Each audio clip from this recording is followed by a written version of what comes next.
أشهد أن لا إله إلا الله وحده لا شريك له وأشهد أن محمدا عبده ورسوله أما بعد فأعوذ بالله من الشيطان الرجيم بسم الله الرحمن الرحيم اللهم صل على محمد وعلى آل محمد وبارك وسلم إنك حميد مجيد. സയ്യിദുനാ ഹസ്രത്ത് ഖലീഫത്തുൽ മസീഹ് സാനി അൽ മുസ്ലിം മൗദ് റളിയല്ലാഹു തആല അൻഹുവിന്റെ ഗ്രന്ഥം നജാത്ത്, അതിന്റെ 3 ക്ലാസ്സുകൾ ഇതിനു മുമ്പ് കഴിഞ്ഞിട്ടുണ്ട്. ഇന്ന് 4ാമത്തെ ക്ലാസ്സാണ്. കഴിഞ്ഞ ക്ലാസ് നിർത്തിയ അതേ സ്ഥലം മുതൽ ആരംഭിക്കുകയാണ്. ബദ് അമാൽ സെ നജാത്ത്, അഥവാ ദുഷ്കർമ്മങ്ങളിൽ നിന്ന് ഉള്ള മോചനം. അത് മനുഷ്യന്റെ മോക്ഷം വ്യത്യസ്ത തലങ്ങളിൽ നിന്ന് പല മാനങ്ങളിലും അവന് മോക്ഷം കിട്ടുമ്പോഴാണ് യഥാർത്ഥ മോക്ഷം ലഭിക്കുന്നത്. അതിലെ ചില കാര്യങ്ങൾ കഴിഞ്ഞ ക്ലാസ്സിൽ എണ്ണിയിരുന്നു. ഇതും ഞാൻ എടുത്തതാണ്, പക്ഷേ ഇതിന്റെ തുടർച്ചയ്ക്ക് ഇതോടുകൂടി തുടരുമ്പോഴേ അടുത്തത് മനസ്സിലാവുകയുള്ളൂ. അതുകൊണ്ടാണ് ഞാൻ അതിനെ കൂടി കഴിഞ്ഞ ക്ലാസ്സിൽ എടുത്ത ഒരു ഭാഗം കൂടി ഉൾപ്പെടുത്തിയെടുക്കുന്നത്. ദുഷ്കർമ്മങ്ങളിൽ നിന്നുള്ള മോക്ഷം ഇസ്ലാമിക ദൃഷ്ട്യാ നാം അതിനെ വീക്ഷിക്കുമ്പോൾ മുസ്ലിം റളിയല്ലാഹു തആല അൻഹു പറയുന്നു, പൂർണ്ണമായും ദുഷ്കർമ്മങ്ങളിൽ നിന്ന് ഒരു മനുഷ്യന് മോചനം ലഭ്യമാണ്. മറ്റ് മതങ്ങളെ കൂടി താരതമ്യ പഠനം ചെയ്യുന്നുണ്ട് മുസ്ലിം റളിയല്ലാഹു തആല. അതിന് മറ്റു മതങ്ങളെ ഇകഴ്ത്തി കാണിക്കുവാനോ അതല്ലെങ്കിൽ അതിനെ ഏതെങ്കിലും വിധത്തിൽ ആക്ഷേപിക്കാനോ അല്ല, മറിച്ച് മതങ്ങളുടെ വസ്തുനിഷ്ഠമായ ഒരു അവലോകനം, അതിന്റെ അധ്യാപനങ്ങളും അതിന്റെ വക്താക്കളുടെ അതിനെ പ്രയോഗവൽക്കരിക്കുന്ന രീതിയെയും പരിഗണിച്ചുകൊണ്ട് മുസ്ലിം റളിയല്ലാഹു തആല ഓരോന്നിന്റെയും കൂടെ മറ്റു മതങ്ങളുടെ കാര്യങ്ങളും പരാമർശിക്കുന്നുണ്ട്. അതിൽ മറ്റു മതങ്ങളെ നമ്മൾ നോക്കുമ്പോൾ മോക്ഷം ലഭ്യമാണെന്ന് പറയുന്നുവെങ്കിലും പ്രാവർത്തികമായ നിലയിൽ അതിന്റെ തലത്തിലേക്ക് എത്തുന്നില്ല. ഉദാഹരണമായി ക്രിസ്തുമതത്തിൽ പൂർണ്ണമായും പാപത്തിൽ നിന്ന് മുക്തനായത് യേശു മാത്രമേ ഉള്ളൂ, വേറൊരാൾ. അതല്ലെങ്കിൽ അതിനുശേഷമുള്ള ആളുകൾ പാപത്തിൽ നിന്ന് മുക്തനാകാം എന്നുള്ള സിദ്ധാന്തമുണ്ട്. അതിനുവേണ്ടി വളരെയധികം ശ്രമിക്കുന്നുണ്ട്. മറ്റ് മതങ്ങളെ അപേക്ഷിച്ച് കൂടുതൽ ശക്തമായി വാദിക്കുന്നത് തന്നെ ക്രിസ്തുമതമാണ്. പക്ഷെ പ്രാവർത്തികമായി നോക്കുമ്പോൾ പൂർണ്ണമുക്തൻ യേശു മാത്രമേ ഉള്ളൂ, വേറെ ആരുമില്ല. ഹസ്രത്ത് മുഹമ്മദ് മുസ്തഫ സല്ലല്ലാഹു അലൈഹി വസല്ലമയെ ഒരു മാതൃകയായി വെച്ചുകൊണ്ട് പാപമുക്തിയെ, ദുഷ്കർമ്മങ്ങളിൽ നിന്നുള്ള മുക്തിയെ വിശുദ്ധ ഖുർആൻ ഒരു ചോദ്യമായി വെച്ചിട്ടുണ്ട്. ഖുർആൻ പറയുന്നു, ഫഖദ് ലബിസ്തു ഫീകും ഉമറൻ മിൻ ഖബ്ലിഹി അഫ്ലാ തഅഖിലൂൻ. നിങ്ങളുടെ ഇടയിൽ ഒരു നീണ്ട കാലം ഞാൻ ജീവിച്ചിട്ടുണ്ട്, നിങ്ങൾ എന്തുകൊണ്ട് ബുദ്ധി പ്രയോഗിക്കുന്നില്ല? പാപത്തിന് ഉള്ള മോചനത്തിന്, ദുഷ്കർമ്മങ്ങളിൽ നിന്ന് മോചനത്തിനുള്ള 3 ഘട്ടങ്ങളാണ് ഖുർആൻ പറയുന്നത്. ആ ഘട്ടങ്ങളെ ഇതിനു മുമ്പുള്ള മിൻഹാജ് താലിബിൽ വിവരിച്ചതുകൊണ്ട്, ക്ലാസ് വിവരിച്ചുകൊണ്ട് ഞാൻ രണ്ടാമത് ആവർത്തിക്കുന്നില്ല. പക്ഷെ അതില് നബി തിരുമേനി സല്ലല്ലാഹു അലൈഹി വസല്ലമയെ മുമ്പിൽ വെച്ചുകൊണ്ട് നമ്മോട് പറയുന്നത്, നബി തിരുമേനിയുടെ ജീവിതത്തിലെ നന്മകളെ കുറിച്ച് എല്ലാവരും ഒരുപോലെ ഏറ്റുപറഞ്ഞിട്ടുണ്ട്, ആ കാലഘട്ടത്തിലുള്ള ആളുകൾ. ഇപ്പൊ ഏതൊരാൾക്കും എണീറ്റുകൊണ്ട് എന്റെ ജീവിതത്തിൽ തിന്മകളൊന്നുമില്ല, നിങ്ങൾ കണ്ടുകൂടെ എന്ന് ചോദിക്കാൻ പറ്റും. പക്ഷെ നന്മകളെക്കുറിച്ച് ജനങ്ങൾ പറയുകയും തിന്മകളെക്കുറിച്ച് ആ കാലഘട്ടത്തിലുള്ള ആരും പറയാതിരിക്കുകയും ചെയ്ത ഒരു ജീവിതത്തെ സാക്ഷിയായി ഉദ്ധരിച്ചുകൊണ്ടാണ് ഖുർആൻ പറയുന്നത്, നിങ്ങൾക്ക് മുഹമ്മദ് സല്ലല്ലാഹു അലൈഹി വസല്ലം ജീവിതത്തിൽ സകല പാപങ്ങളിൽ നിന്നും മുക്തമായ ഒരു ജീവിതം നിങ്ങൾക്ക് കാണാൻ സാധിക്കുന്നത്. അപ്പോൾ പാപങ്ങളിൽ നിന്ന് മുക്തമായുള്ള ഒരു ജീവിതത്തിന് ഒരു മാതൃകയായി തന്നെ നബി തിരുമേനി സല്ലല്ലാഹു അലൈഹി വസല്ലമയെ വെച്ചിട്ടുണ്ട്. അത് കഴിഞ്ഞാൽ പിന്നീട് ഖുർആൻ മറ്റ് പല പ്രവാചകന്മാരെയും ഉദ്ധരിച്ച് പറയുന്നത് മാത്രമല്ല, സാധാരണക്കാരനെ ഉദ്ധരിച്ച് പറയുന്നുണ്ട്. പ്രവാചകന്മാരുടെ കൂട്ടത്തിൽ ഒന്ന് ഹദരത്ത് ഇബ്രാഹിം അലൈഹി ഇസ്ലാമിനെ കുറിച്ച് പറയുന്നു. മാക്കാന ഇബ്രാഹിമു യഹൂദിയൻ വല നസ്രാനിയൻ വലാകിൻ കാന ഹനീഫൻ മുസ്ലിമ. യഹൂദി നസ്രാനിയോ അതല്ലെങ്കിൽ യഹൂദിയോ ആയിരുന്നില്ല, ക്രൈസ്തവതയിലോ ജൂതമതത്തിലോ വിശ്വസിച്ചവനായിരുന്നില്ല. മറിച്ച് അദ്ദേഹം ഹനീഫൻ, പൂർണ്ണമായിട്ടും അള്ളാഹുവിലേക്ക് കുനിഞ്ഞവനായിരുന്നു. അതായത് അദ്ദേഹത്തിന്റെ ഒരാള് ഒരു സ്ഥലത്തേക്ക് കുനിഞ്ഞു നിന്ന പിന്നെ മറ്റൊരു ശ്രദ്ധ അയാൾക്കില്ല. ഈ പദത്തിന്റെ പ്രയോഗം മറ്റൊരു തരത്തിലും അദ്ദേഹത്തിന്റെ ശ്രദ്ധ പോകാത്ത നിലയിൽ ഒരു ഭാഗത്തേക്ക് നിൽക്കുന്നു എന്ന് പറഞ്ഞാൽ അള്ളാഹുലേക്ക് മാത്രം കുനിഞ്ഞ രീതിയിലുള്ള ഒരു പ്രവാചകനെ നമുക്ക് അവിടെ കാണാൻ സാധിക്കുന്നു. മുസ്ലിമൻ സർവത്ര എല്ലാ തലങ്ങളിലും അള്ളാഹുവിനനുസരിച്ച് ജീവിക്കുന്നവനുമായിരുന്നു. മറ്റൊരിടത്ത് ഖുർആൻ പറഞ്ഞു കാന സിദ്ദീഖൻ നബിയ, അദ്ദേഹം സിദ്ദീഖായ പ്രവാചകനായിരുന്നു. സിദ്ദീഖിന് അർത്ഥം എന്താണോ ഉള്ളിലുള്ളത് അത് തന്നെ പുറത്തും കാണപ്പെടുന്ന ആള് എന്നാണ് സിദ്ദീഖിന്റെ പദത്തിന്റെ അർത്ഥം. എന്താണോ ഉള്ളിലുള്ളത് അത് തന്നെയാണ് പുറത്തും കാണുന്നത്. അപ്പോ ഹദരത്ത് ഇബ്രാഹിം അലൈഹി ഇസ്ലാമിന്റെ ജീവിതത്തിൽ എന്താണോ അദ്ദേഹത്തിന്റെ ഉള്ളിലുണ്ടായിരുന്നത് അത് അദ്ദേഹത്തിന്റെ പ്രവൃത്തിയിലും കാണാൻ സാധിക്കുന്ന വിധത്തിൽ നമുക്ക് കാണാമായിരുന്നു. അടുത്തത് അഹ്ലെ ബൈത്തിനെ സംബന്ധിച്ച്, അതായത് നബി തിരുമേനി സല്ലല്ലാഹു അലൈഹി വസല്ലമയുടെ കുടുംബത്തെ സംബന്ധിച്ച് ഖുർആനിനടുത്ത് പരാമർശിക്കുന്ന ഇങ്ങനെയാണ്: ഇന്നമാ യുരീദുല്ലാഹു ബിക്കും ഇന്നമാ യുരീദുല്ലാഹു ലിയുദ്ഹിബ അൻകും റിജ്സ അഹ്ലൽ ബൈത്തി വയുതഹിറകും തത്ഹീറ. അല്ലാഹു നിങ്ങളെ കുറിച്ച് ഉദ്ദേശിക്കുന്നത് നിങ്ങളിൽ നിന്നുള്ള റിജ്സിനെ, ഇന്നമാ യുരീദുല്ലാഹു ലിയുദ്ഹിബ അൻകും റിജ്സ, നിങ്ങളിൽ നിന്നുള്ള റിജ്സ് അഥവാ മാലിന്യങ്ങളെ, ദുഷ്കൃത്യങ്ങളുടെ മാലിന്യങ്ങളെ, അകൃത്യങ്ങളുടെ മാലിന്യങ്ങളെ, ദുഷ്ചിന്തകളുടെ മാലിന്യങ്ങളെ, ഏത് വിധത്തിലുള്ള മാലിന്യങ്ങളാണെങ്കിലും അതിനെ സകലതിനെയും അകറ്റണമെന്നാണ് അള്ളാഹുവിന്റെ ഉദ്ദേശം. അതേപോലെ തന്നെ നിങ്ങളെ പൂർണ്ണമായിട്ടും അഹ്ലെ ബൈത്തിനെ യുതഹിറക്കും തത്ഹീറ, പൂർണ്ണമായിട്ടും പരിശുദ്ധീകരിക്കണമെന്നും അള്ളാഹു ആഗ്രഹിക്കുന്നു. അതായത് ഒരു സമൂഹത്തിൽ ആ പരിശുദ്ധിയെ കൊണ്ടുവന്നു അതിനെ നിലനിർത്തി കാണിച്ചുകൊണ്ട് ഇപ്പൊ ഇബ്രാഹിം അലൈഹി സ്വലാം, മുഹമ്മദ് മുസ്തഫ സല്ലല്ലാഹു അലൈഹി വസല്ലം അഹ്ലെ ബൈത്തിനെ രണ്ടിനെയും ഒരേപോലെ വെച്ചുകൊണ്ട് 3 വിഭാഗങ്ങളെ എടുത്തു വെച്ചുവെങ്കിൽ മറ്റിടത്ത് ഖുർആൻ സാധാരണ വിശ്വാസികളെ സംബന്ധിച്ച് എടുത്തു പറയുന്നു: യാ അയ്യുഹല്ലദീന ആമനു ഇൻ തത്തഖുല്ലാഹ യജ്അൽ ലക്കും ഫുർഖാന വയുകഫിർ അൻകും സയ്യിആതികും വയഗ്ഫിർ ലക്കും വല്ലാഹു ദുൽ ഫദ്ലുൽ അലീം. സത്യവിശ്വാസികളെ, നിങ്ങൾ അള്ളാഹുവിന്റെ ഇഷ്ടാനിഷ്ടങ്ങളെ സൂക്ഷിക്കുകയാണെങ്കിൽ, നിങ്ങൾ തഖ്വ കൈക്കൊള്ളുകയാണെങ്കിൽ, യജ്അൽ ലക്കും ഫുർഖാന, നിങ്ങൾക്ക് ഒരു ഫുർഖാൻ, ഒരു വ്യത്യസ്തമായിട്ടുള്ള ഒരു നില നിങ്ങൾ കൊണ്ടുവരും. ഫുർഖാൻ എന്ന് പറയുന്നത് അനിതര സാധാരണമായ നിലയിൽ ഒരു ദൃഷ്ടാന്തം എന്ന നിലയിൽ ഒരാളെ ജീവിക്കുമ്പോൾ അയാളെയാണ് ഫുർഖാൻ എന്ന് പറയുന്നത്. യൗമുൽ ഫുർഖാൻ എന്ന് ബദർ യുദ്ധത്തെക്കുറിച്ച് ഖുർആൻ പറയുന്നു. അന്ന് സത്യവും അസത്യവും വ്യതിരിക്തമായി തെളിയിക്കപ്പെട്ട ഒരു ദിനമായിരുന്നു. അതായത് സത്യനിഷേധികൾ ആരെന്നും സത്യവിശ്വാസികൾ ആരെന്നും 2 തരത്തിലും തെളിയിക്കപ്പെട്ടു. അബൂജഹൽ പറഞ്ഞു, ഞങ്ങൾ സത്യത്തിൽ ആരാണോ അവരെ വിജയിക്കട്ടെ എന്ന്. മുഹമ്മദ് സല്ലല്ലാഹു അലൈഹി വസല്ലമയുടെ ദുആ അപ്പുറത്തുണ്ടായിരുന്നു. പിന്നെ അള്ളാഹുവിനെ ഇബാദത്ത് നിലനിർത്തുന്ന ഒരു സമൂഹമായതുകൊണ്ട് അവരെ നീ അവശേഷിപ്പിക്കണമേ, അല്ലെങ്കിൽ നിന്റെ ഇബാദത്ത് ലോകത്ത് അവശേഷിക്കുകയില്ല. അപ്പൊ 2 തലത്തിലും പ്രതീക്ഷിച്ചത് എന്താണോ സത്യത്തെ ജയിച്ചു കാണണമെന്നാണ്. ആ ദിവസത്തെ ഫുർഖാൻ എന്നാണ് പറഞ്ഞത്. ഇവിടെ ഖുർആനിൽ പ്രയുക്തമായ പദവും അതേ ഫുർഖാൻ തന്നെയാണ്. അതായത് സത്യം എന്താണ് എന്ന് വ്യക്തമായിട്ട് ജീവിതത്തിൽ തെളിഞ്ഞു കാണുന്ന അനിതര സാധാരണത്വം. അതിന് മസീഹ് അലൈഹി സ്വലാത്തു വസ്സലാമിന്റെ ഭാഷയിൽ പറഞ്ഞ ഖാരിഖുൽ ആദത്ത് എന്നാണ് പറയുന്നത്. അതായത് അള്ളാഹുവിന്റെ സാധാരണ ഒരു അടയാളം നമുക്ക് കാണാനുണ്ട്, ശീലം കാണാനുണ്ട്. അതിന് വ്യത്യസ്തമായിട്ടുള്ള വ്യതിരിക്തമായിട്ടുള്ള ഒരു ശീലത്തെ അള്ളാഹു ചില ആളുകൾക്ക് വേണ്ടി കാണിച്ചു കൊടുക്കുന്നു. ആ ജീവിതത്തിൽ അത് വ്യക്തമായിട്ട് നിങ്ങൾക്ക് കാണാൻ സാധിക്കും. അത് എങ്ങനെയാണെന്ന് വെച്ചാൽ വയുകഫിറു അൻകും സയ്യിആതികും, നിങ്ങളുടെ തിന്മകളെ അള്ളാഹു അകറ്റിത്തന്നതിന് ശേഷം വയഗ്ഫിർ ലക്കും, നിങ്ങൾക്ക് അത് ലാസ്റ്റ് എടുത്താൽ മതി, ഇടയിൽ ഡിസ്റ്റർബ് ചെയ്ത പ്രശ്നമാണ്.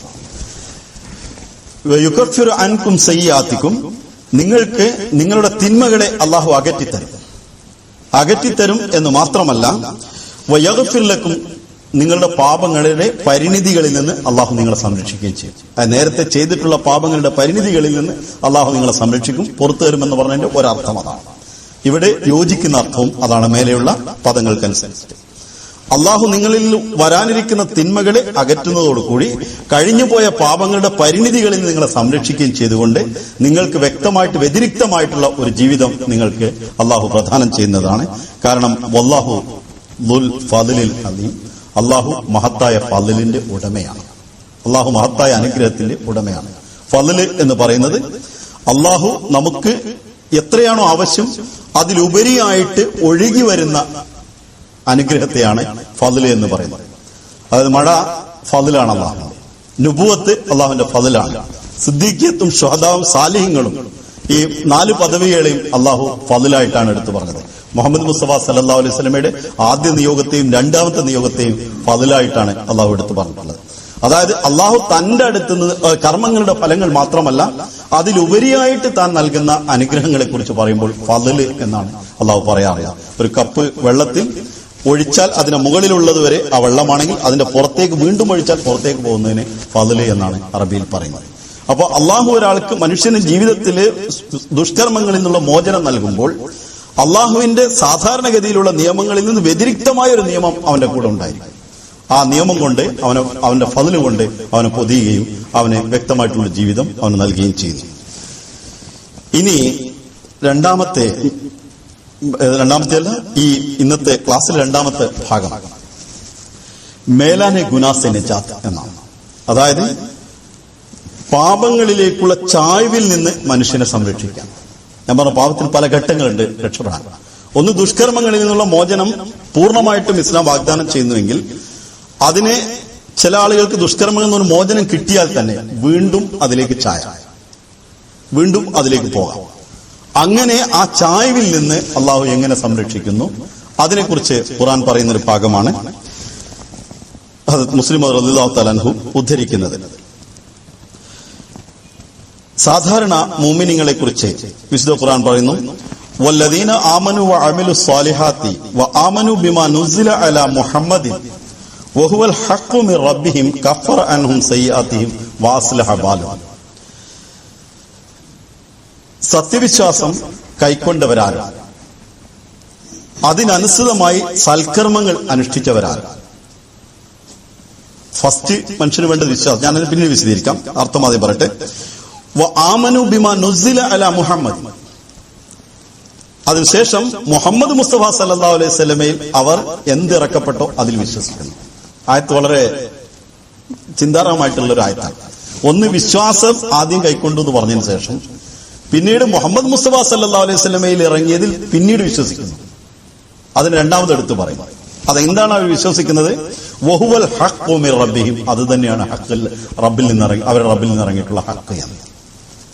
സത്യവിശ്വാസം കൈക്കൊള്ളുകയും അതിനനുസരിച്ച് അമലെ സാലിഹകൾ പ്രവർത്തിക്കുകയും സാലിഹ അമലുകൾ പ്രവർത്തിക്കുകയും മുഹമ്മദ് മുസ്തഫ സല്ലല്ലാഹു അലൈഹി വസല്ലമയിൽ ഇറങ്ങിയത് തന്നെയാണ് സത്യമെന്ന് അതിൽ പരിപൂർണമായിട്ട് വിശ്വസിക്കുകയും ചെയ്യുന്ന ആളുകൾക്ക് കഫറ അൻഹും സയ്യിആതിഹിം, അവരുടെ തിന്മകളെ അല്ലാഹു അകറ്റുന്നു.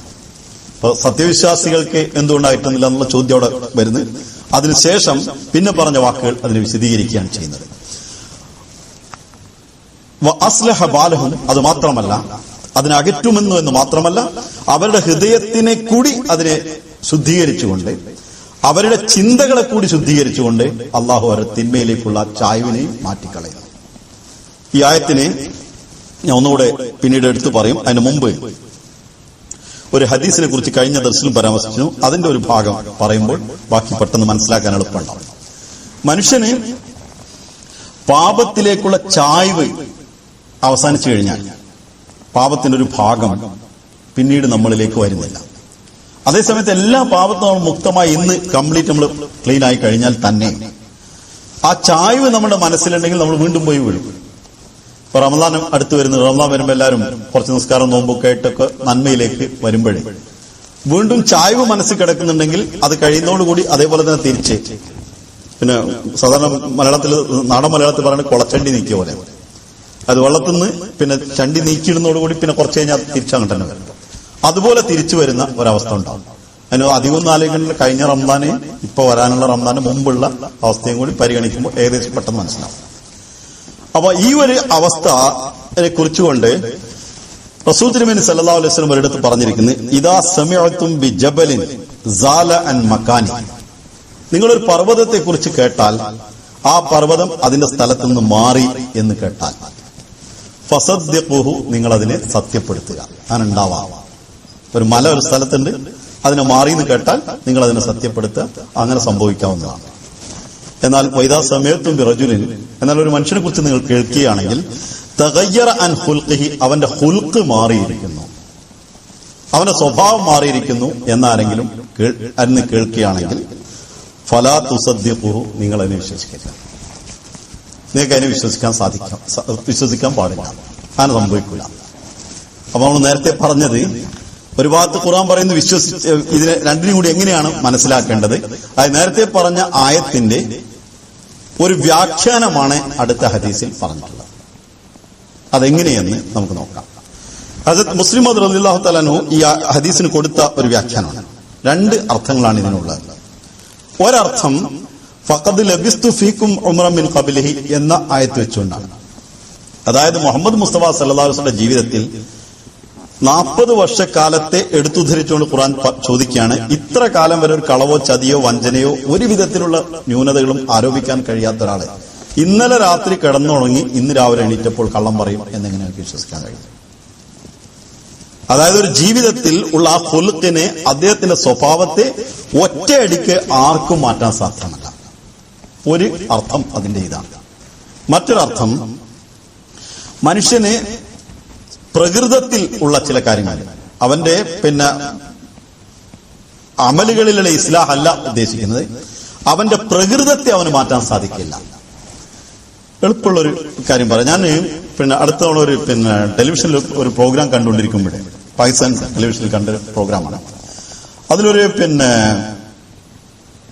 ആങ്കർ പെട്ടെന്ന് അകത്തെന്തോ ഒരു ആവശ്യത്തിന് വേണ്ടിയിട്ട് പോകുന്നു. അത് ടെലിവിഷൻ കാണിക്കുന്നില്ല, അവരവരുടെ പ്രോഗ്രാമിൽ എടുത്തു പറയാം. റെക്കോർഡിങ്ങിന്റെ സമയത്ത് അകത്തേക്ക് പോകുന്ന സമയത്ത് ഉടനെ തന്നെ ആരെയാണോ ഇന്റർവ്യൂ ചെയ്തിരുന്നത് അദ്ദേഹം അതേ സ്പീഡിൽ അകത്തേക്ക് പോകുന്നു.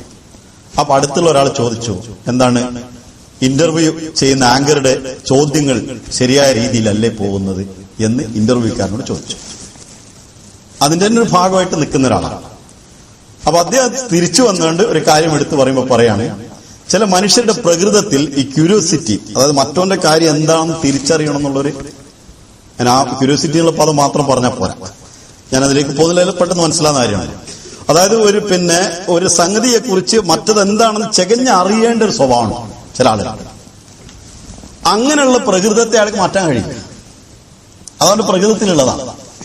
അപ്പൊ അതിനെ ആങ്കറോട് ഇന്റർവ്യൂ ചെയ്യുന്ന ആള് ഉടനെ തന്നെ മറുപടി പറയും, അതിനൊരു സംഗതി പറയാണ്, അതിനെക്കുറിച്ച് പിന്നെ ചോദ്യം വരും.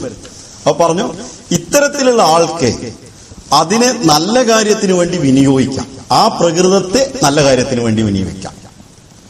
ഹസരത്ത് മുസ്ലിം റളിയല്ലാഹു തആല അൻഹു പറയുന്നു, അബൂബക്കർ സിദ്ദീഖ് റളിയല്ലാഹു തആല അൻഹു വിനയാന്വിതനായിരുന്നു. എന്തെങ്കിലും ഒരു കാര്യം കേട്ട സഹിക്കാൻ കഴിയാത്ത ആളായിരുന്നു. അത് ഇസ്ലാമിന് നല്ലതിന് വേണ്ടി വിനിയോഗിച്ചു. ഉമർ ഇബ്നു ഖത്താബ് അതിശക്തമായി കഠിനനായിരുന്നു, പക്ഷെ അതും ഇസ്ലാമിന് വേണ്ടി ആ പ്രകൃതത്തെ നല്ലതിന് വേണ്ടി വിനിയോഗിച്ചു. ഇനി അത് പെട്ടെന്ന് മനസ്സിലായ ഞാൻ സംഭവം പറയാം. ഒരു റൈറ്ററെ കുറിച്ച് ഒരു കോളം, പാകിസ്ഥാനിലെ ഏറ്റവും ടോപ്പ് മോസ്റ്റ് ഉറുദു പത്രങ്ങളിലെ കോളമിസ്റ്റ് ആണ് അദ്ദേഹം. അദ്ദേഹത്തിന്റെ ഒരു ചരിത്രത്തിൽ അദ്ദേഹം പറയാണ്, അദ്ദേഹം ഓട്ടോബയോഗ്രഫിയിൽ അദ്ദേഹം എടുത്തു പറയാണ്, എനിക്ക് എഴുത്താണ് എന്റെ ജോലി, പക്ഷേ ഈ എഴുത്ത് എനിക്ക് പ്രൊഫഷണലായിട്ട് എനിക്ക് ജോലി കിട്ടിയില്ല. എനിക്ക് കിട്ടിയ ജോലി ഒരു കമ്പനിയുടെ ആവശ്യത്തിന് വേണ്ടി നടന്ന് ചുറ്റലാണ്, ലോകം മുഴുവൻ ചുറ്റേണ്ടി വരും. എന്റെ പ്രൊഫഷനുമായിട്ട് യാതൊരു ബന്ധമില്ലാത്ത പണിയാണ്. പ്രൊഫഷനായിട്ട് എന്റെ സ്വന്തം തബിയത്ത്, എന്റെ സ്വഭാവം അനുസരിച്ചോ എന്റെ പ്രകൃതം അനുസരിച്ചോ യാതൊരു ബന്ധമില്ലാത്തൊരു ജോലിയാണ് എനിക്ക് അധ്വാനിക്കാൻ വേണ്ടി ചെയ്യേണ്ടി വന്നത്. അപ്പൊ ഞാൻ എന്ത് ചെയ്ത്, ഇതിനു വേണ്ടി ചുറ്റുമ്പോൾ ആ ചുറ്റുന്ന കാര്യങ്ങളൊക്കെ വന്നിട്ട് എഴുതാൻ തുടങ്ങി, യാത്രാവിവരണങ്ങൾ എഴുതാൻ തുടങ്ങി. അപ്പൊ അദ്ദേഹത്തിന്റെ ആ പ്രകൃതത്തെ, ചുറ്റാനുള്ള പ്രകൃതത്തെ അദ്ദേഹത്തിന്റെ സ്വന്തം പ്രകൃതവുമായിട്ട് കൂട്ടിയോജിപ്പിച്ചുകൊണ്ട് ആ നാട്ടിലെ ഏറ്റവും നല്ല കോളം എഴുത്തുകാരനായി മാറുകയാണ് ചെയ്തത്. അപ്പൊ നമ്മുടെ പ്രകൃതത്തിൽ ഉണ്ടാവുന്ന കഠിനതകളും നമുക്കുണ്ടാകുന്ന മറ്റ് ദൂഷ്യങ്ങളെന്ന് സാധാരണഗതിയിൽ ചിത്രീകരിക്കുന്നതിന് നമ്മുടെ പ്രകൃതിയാണ്. ആ പ്രകൃതത്തെ നമുക്ക് മാറ്റാൻ കഴിയില്ല, അതിനെ നല്ലതാക്കി മാറ്റാൻ നമുക്ക് കഴിയും. ഇങ്ങനെ മാറ്റുന്നതിനെ കുറിച്ചാണ് കഴിഞ്ഞ ആയത്തിൽ പറഞ്ഞത്. വല്ലദീന ആമനു, അവർ വിശ്വസിച്ചു. അമലു സാലിഹാത്തി, സാലിഹായ അമലുകൾ ചെയ്തു. സാലിഹ് എന്ന് പറഞ്ഞാൽ ഫസാദില്ലാത്ത പ്രവൃത്തികൾ ചെയ്തു എന്നാണ് വാക്യമർത്ഥം. ഫസാദിന്റെ നേരെ വിപരീതമാണ് സാലിഹ് എന്നുള്ളത്. അപ്പൊ ജീവിതത്തിൽ ചിന്തകളിൽ ഫസാദില്ല. ചിന്തകളിൽ ഫസാദില്ലെങ്കിൽ കർമ്മങ്ങളിലും ഫസാദ് ഉണ്ടാവില്ല. ആദ്യം വരുന്ന ചിന്തകളിലാണ് ഫസാദ്. അത് ഞാൻ പുറകെ വിശദീകരിക്കുന്നുണ്ട്. അപ്പൊ എല്ലാ തരത്തിലും കർമ്മങ്ങളിലും ചിന്തകളിലുമുള്ള ഫസാദിനെ മാറ്റി നിർത്തി വരുമ്പോൾ അയാൾ സാലിഹായിട്ട് പ്രവർത്തിക്കും. ആ വിശ്വാസത്തിന്റെ ഫലമായിട്ട് അയാൾ കിട്ടേണ്ടതാണ്. ഒരു പ്രവാചകൻ വരുമ്പോൾ, ഒരു അള്ളാഹുവിൽ നിന്നൊരാൾ വരുമ്പോൾ, നാം ഏതെങ്കിലും ഒരു ഗുരുവിനെ സ്വീകരിക്കുമ്പോൾ ആദ്യമായിട്ട് നമുക്ക് കിട്ടേണ്ടത്, അയാളിൽ നിന്ന് കിട്ടേണ്ട ഒരു അപ്ഗ്രേഡ് എന്ന് പറയാം, അപ്ഡേറ്റ് ചെയ്യുന്ന ഒന്ന്, ഫസാദുകൾ നമ്മുടെ ജീവിതത്തിൽ നിന്ന് കളയുക എന്നുള്ളതാണ്. ഒരു പ്രവാചകൻ വിശ്വസിക്കുന്നതോട് അതുവരെയുള്ള സകല ഫസാദും തൗബ അതുകൊണ്ടാണ് വെച്ചിരിക്കുന്നത്. നമ്മൾ ബയ്യത്ത് ചെയ്യുമ്പോൾ തൗബ അതിന്റെ കൂടെ വെച്ചിരിക്കുന്നത് അതാണ്. ഫസാദ് കംപ്ലീറ്റ് മായ്ച്ചു കളയുന്നു, അവിടുന്ന് കഴുകിക്കളയുന്നു. അതിനുശേഷം പിന്നീട് വആമനു വിശ്വസിക്കുന്നു. ബിമാ നുസ്സില അലാ മുഹമ്മദിൻ, മുഹമ്മദ് മുസ്തഫ സല്ലല്ലാഹു അലൈഹി വസല്ലമയിൽ ഇറങ്ങിയത്. അത് ഈ ബിലീഫ് അതിന് പ്ലാസിബോ എഫക്ട് എന്നാണ് പറയുന്നത്. ഒരു വിശ്വാസം ഇല്ലാതെ ഒരു സാധനം നമ്മളെ എഫക്ട് ചെയ്യാൻ സാധിക്കില്ല. അതിന് പ്ലാസിബോ എഫക്റ്റിനെ കളിയാക്കാൻ വേണ്ടിയിട്ട് പല വിധത്തിൽ ഉപയോഗിച്ചിട്ടുണ്ട്. പക്ഷെ അതിന്റെ ശാസ്ത്രീയ വശമുണ്ട്. അപ്പൊ നമുക്ക് ഒരു സംഗതിയെക്കുറിച്ച് നമുക്ക് പൂർണ്ണമായിട്ടും വിശ്വാസം ഉണ്ടെങ്കിൽ നമ്മുടെ ശരീരത്തിൽ അതിൻ്റെതായ ഫലങ്ങളുണ്ടാവും. അതെങ്ങനെയെന്ന് ഇന്ന് ശാസ്ത്രം അംഗീകരിച്ചിട്ടുള്ള സംഗതിയാണ്. അതിന് ഞാൻ പിന്നീട് വേണമെങ്കിൽ പറയാം. പക്ഷെ മുഹമ്മദ് മുസ്തഫ സല്ലല്ലാഹു അലൈഹി വസല്ലമയിൽ ഇറങ്ങിയത് സകലതും സത്യത്തിൽ സത്യമാണ്, അതല്ലാത്തൊരു സത്യമില്ല എന്ന് പൂർണ്ണമായ വിശ്വാസം വരുന്നത് വരെ നമുക്ക് തിന്മയിൽ നിന്ന് മാറാൻ പറ്റില്ല. അങ്ങനെ വിശ്വസിക്കുന്ന ഒരാൾക്കാണ് കഫറാൻഹും സയ്യാത്തിയും, അവരുടെ തിന്മകളെ അള്ളാഹു അകറ്റുന്നത്. അസ്ലഹ ബാലഹും, അവരുടെ ചായ്വ് വരെ അതൊന്ന് മാറ്റിക്കളയും. ഇതിനെ എങ്ങനെ നമുക്ക് മനസ്സിലാക്കി? ഇന്നത്തെ ഇത് മുസ്ലിമർ റളിയല്ലാഹു പറഞ്ഞതല്ല ഞാനിപ്പോ പറയാൻ പോകുന്നത്. പക്ഷെ ഇന്നത്തെ സയൻസ് പരമായിട്ടുള്ള ചിന്താഗതികളും പ്രത്യേകിച്ച് മനുഷ്യന്റെ ചിന്താഗതികളെ എങ്ങനെ മാറ്റാം എന്നതിനെ കുറിച്ച് വളരെയധികം ഗവേഷണങ്ങൾ നടത്തിക്കൊണ്ടിരിക്കുന്ന ഒരു ഘട്ടത്തിലാണ് ഈ കഴിഞ്ഞ ഒരു 10 വർഷമായിട്ട് നമ്മൾ കഴിഞ്ഞു പോകുന്നത്. അത് മീഡിയകളുടെ സൗകര്യം കൂടെ വന്നപ്പോൾ സാധാരണക്കാരനിലേക്ക് വരെ ഇത് ചെന്നിറങ്ങുന്ന ഒരവസ്ഥ വന്നു. ഖലീഫത്തുൽ മസീഹ് സാനി റളിയല്ലാഹു തആല അൻഹു ഇതേ പ്രഭാഷണത്തിൽ സ്പിരിച്വൽ സയൻസിനെ കുറിച്ച് പറയുന്നത്, സ്പിരിച്വോളജിസ്റ്റുകളെ കുറിച്ച്. ആ സ്പിരിച്വോളജിസ്റ്റുകൾ പറയുന്ന ചില തത്വങ്ങളെ മുസ്ലിം അത് അംഗീകരിക്കുന്നു, മറ്റു ചില തത്വങ്ങളെ നിരാകരിക്കുകയും ചെയ്യുന്നുണ്ട്. അവിടെ മനുഷ്യന് ഒരു ഇതിനെക്കുറിച്ച് പറയുന്ന ലോ ഓഫ് അട്രാക്ഷൻ എന്ന് പറഞ്ഞ ഒരു നിയമമുണ്ട്. ഒരു സംഗതിയെ നമ്മളെ അട്രാക്ട് ചെയ്തുകൊണ്ട്, നമ്മുടെ മനസ്സ് അട്രാക്ട് ചെയ്തുകൊണ്ട് കാര്യങ്ങളിലേക്ക് ചെന്നെത്തുന്ന ഒരവസ്ഥ. ഒന്നുകൂടെ വിശദീകരിച്ച് പറയുകയാണെങ്കിൽ, നിങ്ങൾ നേരിട്ട് പോയിട്ട് തന്നെ അതിൻ്റെതായ ബുക്കുകളോ അതല്ലെങ്കിൽ അതിന്റെ മീഡിയകളിലോ നിങ്ങൾക്ക് പഠിക്കാവുന്നതാണ്. പക്ഷെ ഞാൻ ഇത് ഒറ്റവാക്കിൽ ഇത് മനസ്സിലാക്കാൻ വേണ്ടി മാത്രം പറഞ്ഞു. എങ്ങനെയാണ് നമ്മൾ മുഹമ്മദ് മുസ്തഫ സല്ലല്ലാഹു അലൈഹി വസല്ലമയിൽ വിശ്വസിക്കുന്നത് കൊണ്ട് നമ്മളിൽ മാറ്റങ്ങൾ ഉണ്ടാകുന്നത് എന്ന് മനസ്സിലാക്കിക്കൊണ്ട് പോകുമ്പോൾ അതിന്റെ രസമാണ്. അപ്പം മേലെന്നൊരു സാധനം താഴത്തേക്ക് ഇട്ടാൽ ഗ്രാവിറ്റേഷൻ പവറിന്റെ നിയമം അനുസരിച്ച് അത് താഴത്തേക്ക് വീഴും. അത് ധനവാനിട്ടാലും ധനികനിട്ടാലും ദരിദ്രനിട്ടാലും ഏത് ചെറിയവനിട്ടാലും വലിയവനിട്ടാലും രാജാവിട്ടാലും പ്രജ ഇട്ടാലും ആരിട്ടാലും മേലെന്നിട്ടാൽ താഴത്തേക്ക് വീഴും. ഇതേപോലെ തന്നെ മനുഷ്യന്റെ മറ്റൊരു നിയമമാണ് അവന്റെ ചിന്തയുടെ നിയമം. മനുഷ്യന്റെ ചിന്തയില് ഇപ്പൊ ചെറിയ കുട്ടികളാവുമ്പോൾ ഒരു ചിന്തയുണ്ട്. ആ ചിന്ത കാര്യങ്ങൾ ചോദിക്കുകയോ ആർഗ്യോ അതല്ലെങ്കിൽ അനലൈസ് ചെയ്യുകയോ ചെയ്യുന്ന വിധത്തിലുള്ള ചിന്തയല്ല, ഒരു പ്രത്യേക വയസ്സ്. അത് കഴിഞ്ഞൊരു നിശ്ചിത വയസ്സെത്തുമ്പോൾ ആർഗ്യ ചെയ്യുകയും അനലൈസ് ചെയ്യുകയും ചോദ്യങ്ങൾ ചോദിക്കുകയും വൈന്ന് വൈനോട്ടെന്ന് ചോദിക്കുന്ന അവസ്ഥയിലേക്ക് എത്താറുണ്ട്. പക്ഷെ അതിന്റെ മുമ്പ് ഒരു നിലകൊള്ളുന്ന ഒരവസ്ഥയാണ്, ഒന്നും ചിന്തിക്കില്ല, കംപ്ലീറ്റ് അടിഞ്ഞു ചേരലേ ഉള്ളൂ. ഇതേപോലെ നമ്മളുടെ മസ്തിഷ്കത്തിനും 2 ഭാഗങ്ങളുണ്ട് പൊതുതലത്തിൽ. ഭാഗങ്ങൾ പലതുകൊണ്ട്, പക്ഷെ പ്രത്യേകിച്ച് നമ്മൾ ഈ ഒരു കാര്യത്തെക്കുറിച്ച് ചിന്തിക്കാൻ വേണ്ടി മാത്രമാണ് പറയുന്നത്. അതിലൊന്ന്, ഒരു ഐസിന്റെ വലിയൊരു കട്ട വെള്ളത്തിലിട്ടാൽ അതിന്റെ നിങ്ങൾ ഐസൊക്കെ സാധാരണ സമുദ്രത്തിൽ ഒഴുകി പോകുന്നതും കാണും. അതിന്റെ 10% മുകളിലുണ്ടാവും, ബാക്കി 90% അകത്താണ്. പൊന്തി നിൽക്കുന്ന ഭാഗം 10%. ഇതേപോലെ മനുഷ്യന്റെ മസ്തിഷ്കത്തിന്റെ 10% പൊന്തി നിൽക്കുന്ന ഒരു അവസ്ഥയും 90% താഴ്ന്നു നിൽക്കുന്ന അവസ്ഥയുണ്ട്. ഈ 10% പൊന്തി നിൽക്കുന്ന അവസ്ഥയെ കോൺഷ്യസ് മൈൻഡ് എന്നാണ് പറയുന്നത്. അവിടെ താഴെയുള്ളതിന് സബ് കോൺഷ്യസ് മൈൻഡ്. ഈ പൊന്തി നിൽക്കുന്ന സ്ഥലത്താണ് എല്ലാ ആർഗ്യുമെന്റുകളും, എല്ലാ ചർച്ചകളും, റീസൺ എന്താണെന്നുള്ള കാര്യങ്ങളും ഒക്കെ, അത് പിന്നെ എന്തുകൊണ്ടല്ല എന്തുകൊണ്ടാണ് എന്നുള്ള ചിന്തകളൊക്കെ നടക്കണം. പക്ഷെ അതിന്റെ താഴെയുള്ള ഭാഗത്ത് എന്ത് കേൾക്കുന്നു അത് അടിഞ്ഞുകൂടുക, നേരിട്ട് സ്വീകരിക്കുക എന്നല്ലാതെ അതിന് വേറൊരു വർക്കുണ്ട്. നമ്മുടെ കുട്ടിക്കാലത്ത് ഈ ഉണ്ടായിരുന്ന സബ് കോൺഷ്യസ് മൈൻഡിൽ അടിഞ്ഞു ചേർന്നിട്ടുള്ള കാര്യങ്ങൾ, ഈ അടിഞ്ഞു ചേർന്ന കാര്യങ്ങളെ ഈ കാലത്ത് നമ്മളുടെ കോൺഷ്യസ് മൈൻഡ് ചിന്തിക്കുന്ന, ഇപ്പോഴത്തെ ഈ കാലത്ത് നമ്മൾ ചിന്തിക്കുന്ന ഒരു തിന്മ നമ്മുടെ മുമ്പിൽ വരുമ്പോൾ അതിനെക്കുറിച്ചുള്ള ചിന്തകളും അതിലേക്കുള്ള പ്രയാണങ്ങളും നടക്കുമ്പോൾ, ചിന്താപരമായിട്ടുള്ള പ്രയാണങ്ങളും നടക്കുമ്പോൾ സബ് കോൺഷ്യസ് മൈൻഡിൽ അടിഞ്ഞു ചേർന്നിട്ടുള്ള ആ പണ്ട് സ്വീകരിച്ചു വെച്ചിട്ടുള്ള തിന്മകളെ പുറത്തേക്കെടുക്കും. ഈ പുറത്തേക്കെടുക്കുമ്പോൾ നമ്മുടെ ശരീരത്തിനൊരു വൈബ്രേഷൻ അനുഭവപ്പെടും, ശരീരത്തിന് അതിൻ്റെതായ ഒരു മാറ്റം അനുഭവപ്പെടും. പെട്ടെന്ന് മനസ്സിലാവാൻ, നിങ്ങൾ കണ്ണടച്ചിരുന്നുകൊണ്ട് ഏറ്റവും കൂടുതൽ നിങ്ങൾക്ക് വെറുക്കുന്ന ആളെ കുറിച്ചിട്ടൊന്ന് ആലോചിച്ചു. ഉടനെ കണ്ണ് തുറക്കുമ്പോൾ മുഖം വിവരണമായിട്ടുണ്ടാവും, ആളെക്കുറിച്ചുള്ള ദേഷ്യം ഉണ്ടാവും, അതിനെക്കുറിച്ചുള്ള നമ്മുടെ മുഴുവൻ സ്വഭാവം മാറിയിട്ടുണ്ട്. അതേപോലെ കണ്ണടച്ചുകൊണ്ട് ഏറ്റവും കൂടുതൽ സന്തോഷമുള്ള ആളെ ഒരു 5 മിനിറ്റ് സമയത്തെ 2-3 മിനിറ്റ് സമയത്തേക്ക് നമ്മൾ ആലോചിച്ചു. പെട്ടെന്ന് എണീക്കുമ്പോൾ അവിടെ മുഖത്തിന് ആ പ്രസന്നത ഉണ്ടാവും. ഈ ഒരു വ്യത്യാസം ശരീരത്തിലുള്ളതിന് അതിനാണ് എനർജി എന്ന് പറയുന്നത്. അതായത് ശരീരത്തിലുള്ള ഓരോ സെല്ലിലും, അതിന് ജീനെന്ന് പറഞ്ഞാലും സെല്ലെന്ന് പറഞ്ഞാലും എന്ത് മറ്റു വിശദീകരണത്തേക്ക് ഇപ്പൊ പോകുന്നില്ല ഞാൻ, കാരണം ഈ ഒരു കാര്യം മനസ്സിലാക്കുക മാത്രമേ ഉദ്ദേശിക്കുന്നത്, ശാസ്ത്രീയ വിശദീകരണമല്ല ഉദ്ദേശിക്കുന്നത്. അപ്പൊ അവിടെ നമ്മുടെ ശരീരത്തിൽ അതിനെക്കുറിച്ചൊരു എനർജി ഉണ്ടാകും. ആ എനർജിയെ നിയന്ത്രിക്കുന്നത് നമ്മളുടെ കോൺഷ്യസ് മൈൻഡിൽ നിന്ന് കൊടുക്കുന്ന സിഗ്നലുകൾ അനുസരിച്ച് സബ് കോൺഷ്യസ് മൈൻഡിൽ വന്ന് അടിഞ്ഞു ചേർന്നിട്ടുള്ളതിന് പുറത്തേക്ക് ഉത്തേജിപ്പിക്കുമ്പോഴാണ്. ഇവിടെ നമുക്ക് മുഹമ്മദ് മുസ്തഫ സല്ലല്ലാഹു അലൈഹി വസല്ലമയെ നമ്മുടെ സബ് കോൺഷ്യസ് മൈൻഡിലാണ് നമ്മൾ കൊണ്ടുവെക്കുന്നത്. തികഞ്ഞ സത്യം ഒബേ ചെയ്യാൻ. അതായത് സബ് കോൺഷ്യസ് മൈൻഡിന്റെ സ്വഭാവം ചോദ്യം ചെയ്യലില്ല. സബ് കോൺഷ്യസ് മൈൻഡിന്റെ സ്വഭാവം ആർഗ്യുമെന്റ് ഇല്ല, സന്ദേഹങ്ങൾ ഉരുത്തിരിയലില്ല. നുസില അലാ മുഹമ്മദിൻ, മുഹമ്മദ് മുസ്തഫ സല്ലല്ലാഹു അലൈഹി വസല്ലമയിൽ ഇറങ്ങിയത് മുഴുവൻ ഹക്കാണ്. വഹുവൽ ഹഖ്ഖു മിർ റബ്ബിഹിം, റബ്ബിൽ നിന്നുള്ള ഹക്കാണ് എന്ന് ചോദ്യം ചെയ്യാതെ അതിനെ പൂർണ്ണമായിട്ടും മനസ്സിൽ ഉൾക്കൊള്ളുമ്പോൾ അത് നമ്മുടെ സബ് കോൺഷ്യസ് മൈൻഡിൽ അടിഞ്ഞു ചേരും.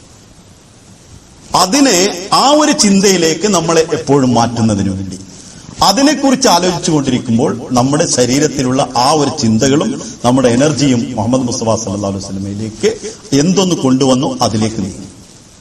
ഇവിടെ നമ്മൾ ചിന്തിക്കുന്നതും നമ്മൾ പരക്കം പായുന്നതും നബി തിരുമേനിക്കെതിരിലുള്ള കാര്യങ്ങളാണെങ്കിൽ ഒരിക്കലും നബി സല്ലല്ലാഹു അലൈഹി വസല്ലമയുടെ വിശ്വാസം നമ്മെ ഒരിക്കലും ഒന്നും ചെയ്യാൻ സാധിക്കുന്നില്ല. ഞാൻ പാപങ്ങളിലേക്കുള്ള ചായ്വിനെ നികത്തുന്നതിനെ കുറിച്ച് ഖുർആൻ പറഞ്ഞ ഭാഗത്തെ വിശദീകരിക്കുമ്പോൾ ഖുർആൻ നമ്മെ ശാസ്ത്രീയമായ ഒരു തത്വങ്ങളിലേക്കാണ് വിശദീകരിക്കുന്നത്. നമ്മളെ മറ്റൊരു പ്രത്യേകിച്ചൊരു ചെപ്പിടി വിദ്യയല്ല. ഇതൊന്നുകൂടെ മനസ്സിലാക്കാൻ വേറെ കാര്യം, പണ്ട് കാലത്ത് മന്ത്രവാദികൾ പ്രത്യേകമായിട്ട് കുറച്ച് തീയൊക്കെ കത്തിക്കും, ചിലർ വേറെന്തെങ്കിലും ചെയ്യുന്നിട്ട് ഒച്ചയും വിളിയാക്കും, ആവശ്യമില്ലാത്ത ആർക്കും തിരിയാത്ത കുറെ മന്ത്രങ്ങൾ പറയും. അതാണല്ലോ മന്ത്രം. ആർക്കും തിരിയാത്ത, കേട്ടാ മനസ്സിലാത്ത കുറെ കാര്യങ്ങൾ പറയും. അപ്പൊ ഇവന്റെ വിചാരം എന്തോ ഒരു സാധനം പറയുന്നുണ്ട്, എന്തോ ഒന്ന് ചെയ്യുന്നുണ്ട്. അങ്ങനെ ഒരുപാട് രോഗങ്ങൾ മാറുന്നുണ്ട്. അലോപ്പതി ഗുളികയാവട്ടെ. ഇപ്പൊ ഇന്നലെ പിന്നെ നമ്മുടെ ഒരു റേഡിയോ റേഡിയോ പ്രസിദ്ധീകരിച്ച ഒരു പഴയ 65-ലും കണ്ടുള്ള ഒരു ഡോക്ടർ ക്ലിപ്പ് കേൾക്കാനിടയായി. അത് അംഗീകരിക്കുന്നുണ്ട്. രോഗം ഒരു പ്രത്യേക സ്ഥലത്ത് കൊണ്ടുപോയി ചികിത്സിച്ച്, ഇപ്പൊ കൈന്റെ അവിടെ ഒരു മുറിവ് വന്ന ആ മുറിവിന്റെ അവിടെ കൊണ്ടുപോയി ചികിത്സിച്ച് റെഡിയാക്കുന്നതല്ല. ആ മുറിവിന്റെ അവിടെ അത് ചികിത്സിക്കുന്നുവെങ്കിലും ശരീരത്തിന് മൊത്തത്തിൽ അതിനെ തയ്യാറാക്കിക്കൊണ്ടാണ് രോഗത്തെ ചികിത്സിക്കുന്നത്. ഇത് മറ്റ് വൈദ്യശാസ്ത്രങ്ങളും അംഗീകരിക്കുന്നു. ഞാൻ പറഞ്ഞു വന്നത് ബോഡീനെ ഒരു പ്രത്യേക ഭാഗമായിട്ട് തിരിച്ചുകൊണ്ട് അവിടെ നമുക്ക് ചികിത്സിക്കാൻ നിവൃത്തിയില്ല. ആ ബോഡിയുടെ മൊത്തത്തിൽ അതിനെക്കുറിച്ച് എങ്ങനെ ആ മരുന്നിനെ സ്വീകരിക്കുന്നുവോ അതിനനുസരിച്ച് ബോഡിയുടെ പ്രതിപ്രവർത്തനം അനുസരിച്ചിട്ടാണ് രോഗത്തിൽ നിന്ന് മുക്തി നൽകുന്നത്. അപ്പൊ ആ ഒരു തത്വം നമ്മൾ അംഗീകരിക്കുമ്പോൾ നമ്മുടെ ബോഡിയുടെ ഒരു കാര്യത്തിൽ ഒരു പ്രത്യേക ഒരു സ്ഥാനം ബോഡിയിൽ പെട്ടാല് നമ്മുടെ ശരീരത്തിൽപ്പെട്ട ശരീരത്തിന്റെ സ്വഭാവം തന്നെ അതിനെ മൊത്തത്തിൽ പ്രതികരിക്കുന്ന സ്വഭാവമാണ്. അതല്ല ഒരു ഭാഗത്ത് മാത്രം നമുക്കൊരു കാര്യം പെട്ടെന്ന് ചെയ്തുകൊണ്ട് അപ്പുറത്ത് വേറെ ചെയ്യാൻ പറ്റും. അതാണ് ദീന് വേറെയും ദുന്യാവ് വേറെയും തിരിച്ചുകൊണ്ട് ചില ആൾക്കാർ ജീവിക്കാൻ നോക്കുന്നുണ്ട്. എവിടെ നടക്കണം? പള്ളിക്ക് വരുമ്പോ ദീന്, പള്ളിക്ക് പുറത്ത് പോകുമ്പോൾ വേറെ ഒന്നും വിചാരിച്ച് നടക്കുന്ന കാര്യമല്ല. അവരെപ്പോഴും പള്ളിക്ക് നിസ്കരിക്കാൻ വരുമ്പോ നിസ്കാരം കഴിഞ്ഞ് ഒട്ടനെ നീച്ചു പോകുന്ന ആൾക്കാരുണ്ടാവും. കാരണം എവിടുന്നാ വന്നത് അവിടേക്ക് പോവാണ്. നിസ്കാരത്തിൽ അവിടെ തന്നെ ഇരുന്ന് അവിടെ തിരിഞ്ഞു മറിഞ്ഞിട്ടില്ല. എവിടുന്നാണോ വന്നത് അവിടേക്ക് ഉടനെ എണീറ്റ് പോകുമ്പോഴേ ഇപ്പം ചിലരെന്ന് പറഞ്ഞപ്പോ ഞാൻ കണ്ടിട്ടുണ്ട് നിസ്കാരം പിന്നെ പണ്ടൊക്കെ റേഡിയോ കമന്ററി കേൾക്കല് ക്രിക്കറ്റിന്. ഇപ്പോഴത്തെ മാരത്തെ സ്വഭാവമൊന്നുമില്ല, അതിനുള്ള സൗകര്യമില്ല. അപ്പൊ എന്ത് ചെയ്യുന്ന ചെറിയ റേഡിയോ പോക്കറ്റിൽ വെച്ചിട്ട് അത് തൽക്കാലം ഓഫ് ചെയ്തിട്ട് നിസ്കരിച്ചിട്ട് ഉടനെ എടുത്തിട്ട് കമന്ററി സുന്നത്ത് നിസ്കരിക്കുന്നതിന് മുമ്പ് കമന്ററി ഇട്ട് എവിടേക്ക് എത്തിയിട്ടുണ്ട് ക്രിക്കറ്റിന് അന്വേഷിക്കുന്ന ആൾക്കാരെ നേരിട്ട് കണ്ടിട്ടുണ്ട്. വലിയ വലിയ ആൾക്കാരായിട്ടാണ് കണക്കൂട്ടിയുന്നവർ. അപ്പൊ ആ നിസ്കാരത്തിന് മുമ്പ് ക്രിക്കറ്റിലാണ്, നിസ്കാരത്തിലും ക്രിക്കറ്റിലാണ്, നീച്ചു കഴിഞ്ഞപ്പോഴും ക്രിക്കറ്റിലാണ്. ഇനി ബാക്കിയുള്ള കാര്യങ്ങൾക്ക് പെട്ടെന്ന് മനസ്സിലായിട്ടുണ്ടാവും എന്തുകൊണ്ട് നീച്ചു പോയും എന്താണ് സംഭവിക്കുന്നത്.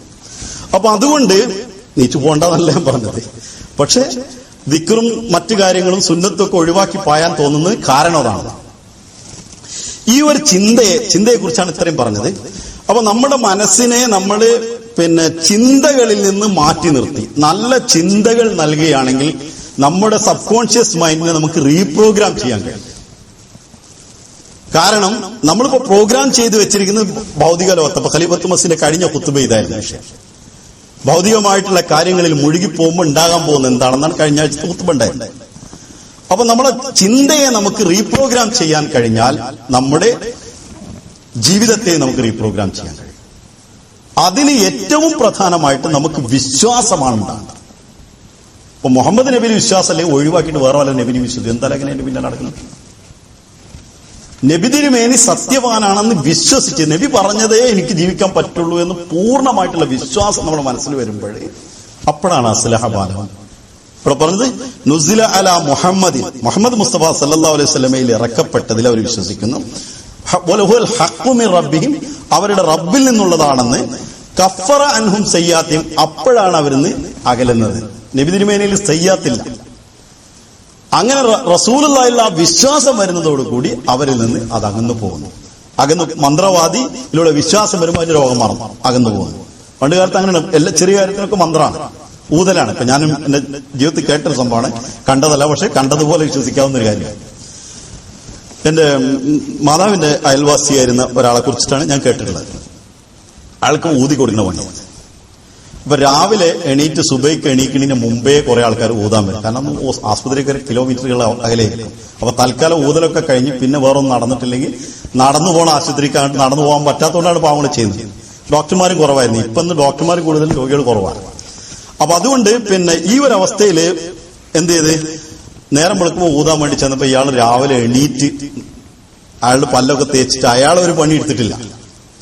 അവസാനം ഈ കയറെടുത്തിട്ട് പറഞ്ഞ പണ്ടാരടക്കട്ടെ എന്ന് പറഞ്ഞിട്ട് ഊതി കൊടുക്കുന്നു. എന്നു പോട്ടെന്ന് പറഞ്ഞിട്ട് ദേഷ്യം പിടിച്ച് പിരായി പറഞ്ഞ ഊതി കൊടുത്തത്. കുറെ കഴിഞ്ഞിട്ട് ചെന്നിട്ട് ഇയാൾക്ക് തന്നെ സങ്കടമായി. ഞാനിത് വേണ്ടാത്ത പറഞ്ഞിട്ടാണ് ഊതി കൊടുത്തത്, അതിനെന്തെങ്കിലും പറ്റിക്കണമെന്ന്. കാരണം അയാൾക്ക് ഇത് വിശ്വാസമുള്ള തന്നെയാണ്, അല്ല വിശ്വാസമില്ലാതെ ഊതിലൊന്നുമല്ല. അങ്ങനെ അവിടെ ചെന്ന് നോക്കുമ്പോൾ രോഗം മാറിക്കളെ. അപ്പൊ ആ വിശ്വാസമാണ് മനുഷ്യനെ ഉത്തേജിപ്പിച്ചെടുത്ത് പ്രകൃതിദത്തമായിട്ടുള്ള ആ വിശ്വാസമാണ് മനുഷ്യനെ ഉത്തേജിപ്പിച്ചെടുത്ത് രോഗത്തെ പുറത്താക്കിയത്. എങ്കിൽ മുഹമ്മദ് മുസ്തഫ സല്ലല്ലാഹു അലൈഹി വസല്ലമയുടെ സത്യമായ ഒരു കാര്യത്തിൽ വിശ്വസിച്ചുകൊണ്ട് എന്തുകൊണ്ട് ആത്മീയ രോഗത്തെ പുറത്താക്കിയില്ല? ആ പുറത്താക്കുന്നതിനെ കുറിച്ചാണ് പറയുന്നത്. കഫറാനും സയ്യാത്തിയും അവരുടെ തിന്മകളെ അകറ്റുന്നു. അസ്ലഹ ബാലഹും അവരുടെ ചിന്തകളെ കൂടി അവരുടെ ചായ്വിനെ കൂടി അതിലേക്ക് പോകുന്ന അവരുടെ ഹൃദയത്തെ കൂടി അള്ളാഹു അതിന് ശരിയാക്കി കൊടുക്കുന്നു. ഇപ്പോൾ ഒരു കാര്യം മനസ്സിലായി കാണും. ആ ഹദീസ് നമ്മുടെ പ്രകൃതത്തെ നാം മുഹമ്മദ് മുസ്തഫ സല്ലല്ലാഹു അലൈഹി വസല്ലമയിലേക്ക് ഇറങ്ങിയ ആ സത്യത്തിന് വേണ്ടി മാറ്റിവിടുമ്പോൾ, അതിലേക്ക് യോജിപ്പിച്ചു വരുമ്പോൾ നമ്മുടെ ആ നല്ല പ്രകൃതമായി അതിന് മാറുകയും ദോഷമായിട്ടുള്ള ചിന്തകളെ അകറ്റുകയും ചെയ്യുന്നു. അതല്ല ചില ആളുകളൊക്കെ പറയലെങ്ങനെ വെച്ചാൽ എനിക്ക് ദേഷ്യം വന്നു പോലാണ്. ഇങ്ങനെ വന്നൊന്നും ആർക്കും പോകില്ല, വെറുതെ പറയുന്നു വന്നു പോലാണ്. അത് ശരി തന്നെയാണ്. അല്ല വന്നിട്ട് അവിടെ നിൽക്കുകയാണെങ്കിൽ പിന്നെ എപ്പോഴും ഉണ്ടാവുമല്ലോ. അതിനെക്കുറിച്ച് ഇപ്പൊ നമ്മള് ഒരു ഓഫീസറുടെ മുമ്പിൽ നമ്മളെന്തെങ്കിലും പറഞ്ഞാലേ നമ്മൾ മിണ്ടാന്നിട്ടൊക്കെ കേൾക്കും. ബോസ് പറയുന്നൊക്കെ ഇരുന്ന് കേൾക്കും. അതേസമയത്ത് ഒരു കുലീക്കോ അല്ലെങ്കിൽ അതിന്റെ താഴെ ഒരുത്തനോ ആണ് പറയുന്നതെങ്കിൽ അപ്പൊ നമുക്ക് ഈ പറഞ്ഞ മാതിരി ദേഷ്യം വരും, പറഞ്ഞുകൊണ്ട് വരുന്ന. അപ്പൊ അതിന്റെ അർത്ഥം എന്താണ്? നമുക്ക് വരുന്നില്ല, ബോസിന്റെ മുമ്പിൽ വരുന്നില്ലല്ലോ, അപ്പൊ നമ്മളെ കയ്യിൽ തന്നെ ഉള്ളത്. അപ്പൊ നമ്മൾ അതിനെ കുറിച്ച് ചിന്തിക്കുകയാണെങ്കിൽ വന്നാൽ എന്താ ഉണ്ടാവുക. മറ്റേ സമയത്ത് നമ്മൾ ചിന്തിക്കലില്ല, വന്നാൽ എന്താ ഉണ്ടാവാൻ ചിന്തിക്കേണ്ട ആവശ്യമില്ല. നമുക്ക് നമ്മുടെ താഴെ ഒന്നും ചെയ്യില്ലല്ലോ, നേരത്തെ നമുക്കൊരു വിശ്വാസം ഉണ്ട്. ഇതേപോലെ നമ്മൾ ചെയ്യുന്ന തിന്മകളെ കുറിച്ചൊരു ചിന്ത നഷ്ടപ്പെടുമ്പോഴാണ്, ഒരു ബോസിന്റെ ചിന്തയും കൂടി ഇല്ലാതിരിക്കുമ്പോൾ, അള്ളാഹിനെ കുറിച്ചൊരു ബോസ് പോലും ആകാതിരിക്കുമ്പോഴാണ് ഈ പ്രശ്നമാണ്. ഇത് മസീമൊന്ന് പറഞ്ഞിട്ടുണ്ട്. എല്ലാ തിന്മകളുടെയും നാരായ പേര് ഇർഫാന്റെ കുറവാണ്, അറിവിന്റെ കുറവാണ്. പാമ്പുള്ള പൊത്തിലേക്ക് കൈയിടാത്തത് പോലെയും, വീഴുന്ന വീട്ടിന്റെ ഉള്ളിലേക്ക് പാഞ്ഞു കയറാത്തത് പോലെയും, വിഷമുള്ള വെള്ളം എടുത്ത് കുടിക്കാത്തത് പോലെയും നിങ്ങൾ എന്തുകൊണ്ട് പിന്നെ തിന്മയിലേക്ക് പോകുന്നു എന്ന് ചോദിക്കുന്നുണ്ട്. അപ്പൊ അത് നമ്മളുടെ ആ ഒരു വിശ്വാസത്തെ നമ്മൾ ക്രമീകരിച്ച് അതിനെ പൂർണ്ണമായിട്ട് അനലൈസ് ചെയ്യുന്നൊരു സ്വഭാവം നമ്മുടെ ജീവിതത്തിൽ ഇല്ലാതിരിക്കുമ്പോഴാണ് നമ്മളെക്കാൾ താഴെയുള്ള ഏതെങ്കിലും ഒരു മൃഗത്തിന് സമാനമായി തീരുന്നത്. അത് പല ദർജകളിലാണ് മൃഗങ്ങളിലുള്ളത്. പക്ഷെ നമ്മൾ മനുഷ്യനാകാൻ നിവൃത്തിയില്ല. മനുഷ്യന് കൊടുക്കുന്ന ഏറ്റവും പ്രധാനപ്പെട്ട ഒന്ന് ഷുഊറാണ്, മറ്റൊന്ന് ഇൽമാണ്. ഇൽമ് എന്ന് പറഞ്ഞാൽ അറിവ്, അതായത് ഇതുവരെ കിട്ടിയൊരു വിവരമുണ്ട്. ഇപ്പൊ ഈ നിമിഷം വരെ എനിക്ക് കിട്ടിയൊരു വിവരമുണ്ട്, നിങ്ങൾക്ക് കിട്ടിയൊരു വിവരമുണ്ട്. അതിനെ മാറ്റി നിർത്തുന്നത് എപ്പോഴാണ്? ഇത് കിട്ടാത്ത മൃഗത്തെ പോലെ ആവുമ്പോഴാണ്.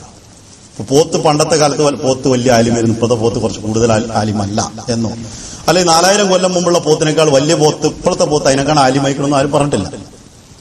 അന്നുള്ള പോത്തിന്റെ ഇൽമന്നെ ഇന്നത്തെ പോത്തിനുള്ളത്. അതിന് വേറെ ധർമ്മമല്ല, അതിന് വണ്ടി വലിക്കണം, അല്ലെങ്കിൽ വെള്ളം വലിക്കണം, അതല്ലെങ്കിൽ കന്നു വിടണം, വേറെ പരിപാടിയൊന്നും അതിനെ കൊണ്ടില്ല. അതുകൊണ്ട് അതിന് ഇൽമ കൂടേണ്ട ആവശ്യമില്ല, അതിന് ധർമ്മം അതാണ് പടച്ചം വെച്ചിട്ടില്ല. അതേപോലെ പണ്ടത്തെ നായനും ഇപ്പോഴത്തെ നായനൊക്കെ ഒരു ബുദ്ധി തന്നെയുള്ളത്. അപ്പൊ ആ ഒരു സംഗതി മനുഷ്യൻ അങ്ങനെയല്ല, അവന്റെ ഇൽമ കൂടിയിട്ടുണ്ട്. കാരണം അവന്റെ ധർമ്മങ്ങൾ മറ്റു പല അൺലിമിറ്റഡാണ്. അള്ളാഹു അവന് കൊടുത്തിട്ടുള്ള കഴിവുകളും അൺലിമിറ്റഡ് ആണ്, അതിനൊരു പരിധി നിർണയിക്കപ്പെട്ടിട്ടില്ല. അതുപോലെ അവന്റെ ധർമ്മങ്ങളും ഒരിക്കലും നമ്മൾ പരിധി നിർണയിക്കാനും. അള്ളാഹ്ക്ക് ഇത്ര നമുക്ക് തരാൻ കഴിവുണ്ട്, നമ്മൾ നിർണയിക്കുമ്പോഴാണ് നമ്മളെ നിർണയം അവിടെ നിൽക്കുന്നത്. അള്ളാഹ്ക്ക് നമുക്ക് എത്രയും തരാൻ കഴിവുണ്ടെന്ന് നിർണയിച്ചാൽ പിന്നെ അതിനെ കുറിച്ചൊന്നും പേടിക്കേണ്ടില്ല. ഞാൻ നേരത്തെ പറഞ്ഞ ലോ ഓഫ് അട്രാക്ഷൻ വഴിയിലാണുള്ളത്.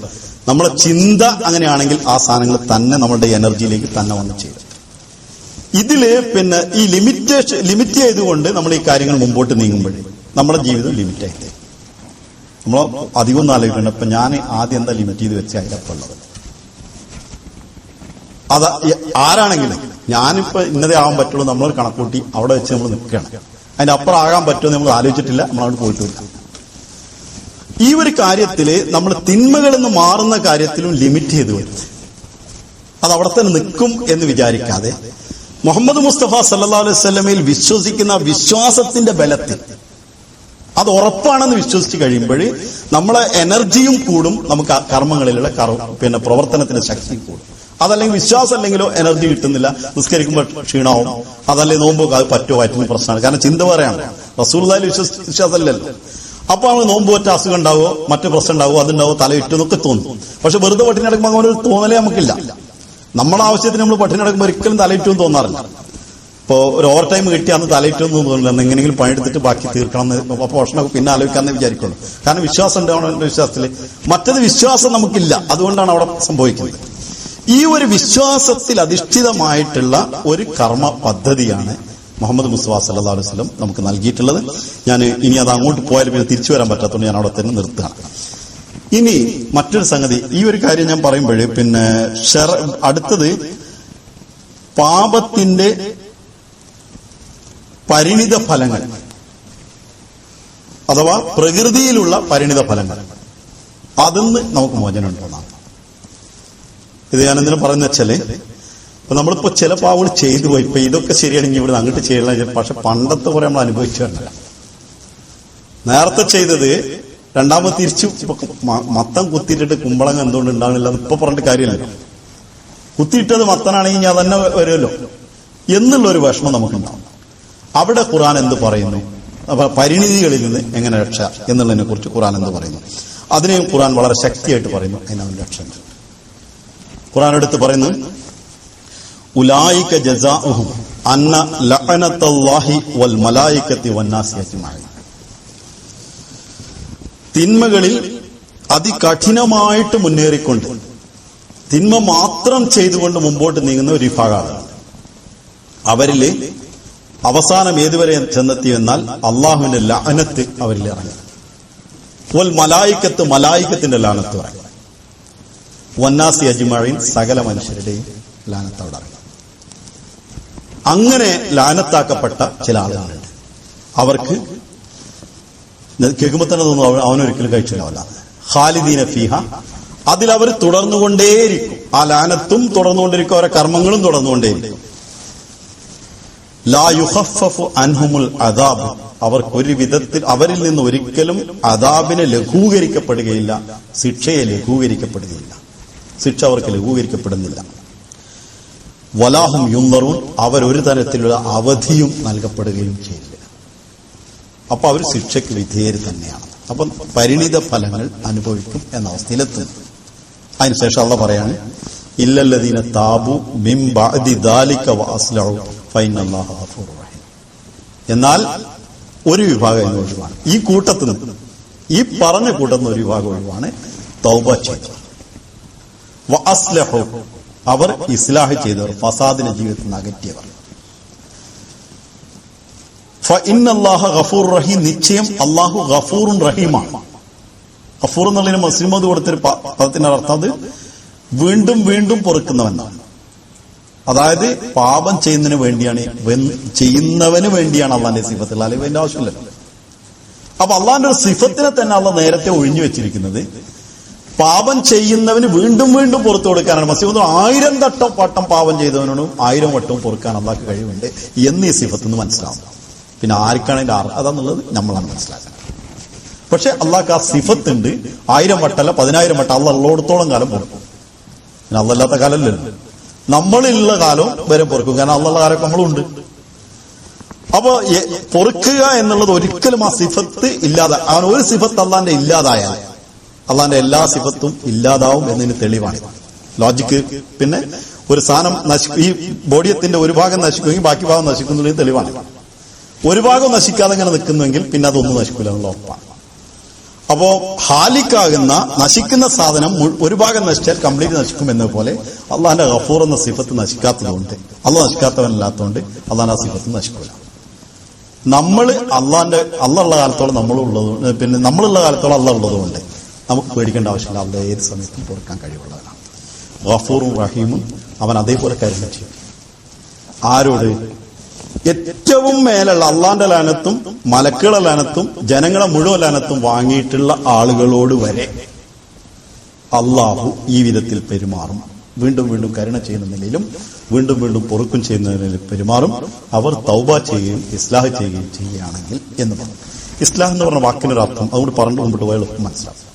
നമുക്ക് അള്ളാഹ് തന്ന സലാഹിയത്ത് എന്ന് പറയും. അള്ളാഹ് തന്ന കഴിവുകൾ, ആ സലാഹിയത്തിന് അതിന്റെ എന്ത് ധർമ്മത്തിനു വേണ്ടി തന്നോ ആ നിലയിൽ നേരെയാക്കുന്നതിനാണ് ഇസ്ലാഹ് എന്ന് അറബിയിൽ പറയുന്നത്. അപ്പൊ നമുക്ക് തന്ന കഴിവ്, സത്യം പറയാൻ തന്ന കഴിവിനെ നുണക്ക് ഉപയോഗിക്കുന്നതിനല്ല ഇസ്ലാഹ് പറയുന്നത്. നമുക്ക് തന്ന കഴിവിനെ ആ നിലയിൽ തന്നെ എന്തൊരു ധർമ്മത്തിന് വേണ്ടി അള്ളാഹ് തന്നോ അതിനെ ചെയ്യാൻ വേണ്ടി. അതെങ്ങനെയാണ്? വിശ്വസിക്കുന്ന ആളുകൾക്ക് അമലു സാലിഹാത്ത്, അതിനെ നേരെയാക്കാൻ എന്താണ് സൽക്കർമ്മങ്ങൾ എന്ന് അതിന്റെ ആളുകൾ ആരിലാണ് വിശ്വസിച്ചിട്ടുള്ളത് അവർ നമുക്ക് പറഞ്ഞു തരണം. അതിന്റെ ഇസ്ലാഹ് അങ്ങനെയാണ്. അപ്പോഴാണ് ഫസാദ് ഒഴിവാകുന്നത്. അപ്പൊ ഈ ഒരു ഇസ്ലാഹിന്റെ കർമ്മത്തിൽ അങ്ങനെ നമുക്ക് സാധിക്കും എന്ന് പറയുന്നു. ഖലീഫത്തുൽ മസീഹ് സാനിയുടെ ഒരു വാക്കുകൂടെ അതിന്റെ കൂടെ കൂട്ടിച്ചേർക്കേണ്ടതുണ്ട്. ഹുസൂർ പറയുന്നു, യാദ് റഖ്ന ചാഹിയെ കി ഇസ് ആയത്ത് മേ ഗുനാ കി തബീ സസാ കാ സിക്ർ. മനസ്സിലാക്കേണ്ട ഒരു കാര്യം, ഈ ആയത്തിൽ പാപത്തിന്റെ പ്രകൃതിദത്തമായിട്ടുള്ള ഭൗതികമായിട്ടുള്ള പരിണിത ഫലത്തെക്കുറിച്ചാണ് പറയുന്നത്. പ്രകൃതിയിലുണ്ടാകുന്ന പരിണിത ഫലത്തിന്റെ അവസ്ഥയെക്കുറിച്ചാണ് പറയുന്നത്. തബീ സസാ കാ സിക്ർ, തബീയായിട്ടുള്ള അതിന്റെ പ്രകൃതത്തിലുള്ള ശിക്ഷയെക്കുറിച്ചാണ് പറയുന്നത്, അഥവാ ഭൗതിക ശിക്ഷയെക്കുറിച്ചാണ് പറയുന്നത്. ജോ ഖുദാ തആല സെ ദൂർ ഹോ ജാനാ യാ ഗുനാഹോं में बढ़ जाना. അതിന്റെ തബിയായിട്ടുള്ള എന്താണ്? അള്ളാഹുവിൽ നിന്ന് വിദൂരനായി പോവുക, അതല്ലെങ്കിൽ പാപങ്ങളിൽ വീണ്ടും ചെയ്തുകൊണ്ടിരിക്കുക. ചില പാപങ്ങളാണ് അകപ്പെട്ട പിന്നെ പുറത്ത് കേടാൻ പറ്റില്ല, അതന്നെ ചെയ്തുകൊണ്ടിരിക്കുക. നാക്കെ ശറഈ സസ ജോ ദോസഖ് യാ ദൂസരി തകാലിഫ്. ശരീഅത്ത് നിയമപ്രകാരം ലഭ്യമാകേണ്ട ചില ശിക്ഷകൾ, ആ ശിക്ഷകളെ കുറിച്ചല്ല. അത് ഒന്നുകിൽ ശരീഅത്തുപരമായി കിട്ടേണ്ട ചില ശിക്ഷകളെ കിട്ടിയേ പറ്റുള്ളൂ ഈ ദുനിയാവിൽ. അതല്ലെങ്കിൽ പിന്നീട് നരകത്തിൽ ലഭിക്കേണ്ടതാണ്. അത് കിട്ടും. ഇവിടെ ഒരു ചെറിയ വിഷമം ഉണ്ടാവും. അടുത്ത പടിയിലേക്ക് കയറുമ്പോൾ അത് മനസ്സിലാക്കാൻ എളുപ്പമുണ്ടാവും. അപ്പൊ ആ ശിക്ഷ ശറഈ സദയിൽ നിന്ന് നമുക്ക് മോചനം ഉണ്ടോ എന്നാണ് പിന്നെ അടുത്ത സാധനം. ഭൗതികമായ ശിക്ഷകളിൽ നിന്ന്, നമ്മൾ പരിണിതികളിൽ നിന്ന് നമ്മൾ രക്ഷപ്പെടും. ഏറ്റവും വലിയ ശിക്ഷ എന്താണെന്ന് പറയാം, നമ്മളൊരു പാപം ചെയ്താൽ പിന്നെയും ചെയ്യാൻ തോന്നുന്നതാണ് ഏറ്റവും വലിയ ശിക്ഷ. കാരണം ഇന്ന് നമ്മൾ പാപം ചെയ്തിട്ട് നമ്മുടെ ശരീരം കേടുന്നിട്ടുണ്ടെങ്കിൽ നാളെ ഒന്നുകൂടി ചെയ്തിട്ട് കുറച്ചുകൂടെ കേട്. അത് നിർത്താൻ നമുക്ക് കഴിയാതെ വീണ്ടും ചെയ്യാം. പിന്നെ മനുഷ്യന്റെ പ്രകൃതി എന്താണ്? അള്ളാഹ് പടച്ചതന്നെ എന്താ വെച്ചാൽ കുറച്ച് നിന്നോട് നിൽക്കലല്ല, റബ്ബായതുകൊണ്ട് നമ്മളെ അനുക്രമമായി ഉയർത്തുന്നവനാണ്. അപ്പൊ അതിന്റെ നേരെ ഓപ്പോസിറ്റ് ഒരു തത്വമുണ്ട്. അള്ളാഹ് പിന്നോക്കം പോകുമ്പോൾ അനുക്രമമായി പിന്നാക്കം അതേമാതിരി. അപ്പോ അതിലെന്താണ്? തിന്മയില് ഇപ്പൊ ഇന്ന് 1/2 കിലോ തിന്മയാണെന്ന് നിങ്ങൾ കണക്കൂട്ടിക്കോളി. നാളെ 600 ഗ്രാം തിന്മണ്ടയിൽ അതിൽ സുഖം കിട്ടുള്ളൂ. 1/2 കിലോ തിന്മയിൽ സുഖം ഉണ്ടാവില്ല. മറ്റന്നാ അത് 700 ഗ്രാം ഉണ്ടാകുമ്പോഴേ അതിൽ സുഖം ഉണ്ടാവുള്ളൂ. അല്ലാതെ 600 ഒറ്റയ്ക്ക് ചെയ്ത ഒരു സുഖം ഉണ്ടാവില്ല. അപ്പൊ അതിന്നാണ് അള്ളാഹ് കാക്കുന്നു. അവിടെ വെച്ചത് സ്റ്റോപ്പ് ചെയ്യും. അതാണ് തബീനെത്തിച്ച. മറ്റൊന്ന്, അള്ളാഹുന്ന് ദൂരെ എന്ന് പറയുമ്പോൾ നമ്മുടെ പ്രാർത്ഥനകൾ അവ സ്വീകരിക്കുന്നില്ല. നമുക്ക് മറ്റ് പാപങ്ങളിലേക്ക് പോകാതിരിക്കാനും കഴിയുകയില്ല. എന്റെ കൂടെ വരുന്നുണ്ടെന്ന് തോന്നുന്നു. ഒരു പാപം ചെയ്താൽ അള്ളാഹുന്ന് വിദൂരനാവുമ്പോൾ അടുത്ത പാപം കൂടി ചെയ്യാനവന് തോന്നും. കാരണം അള്ളാഹനവനും പേടിയില്ലല്ലോ.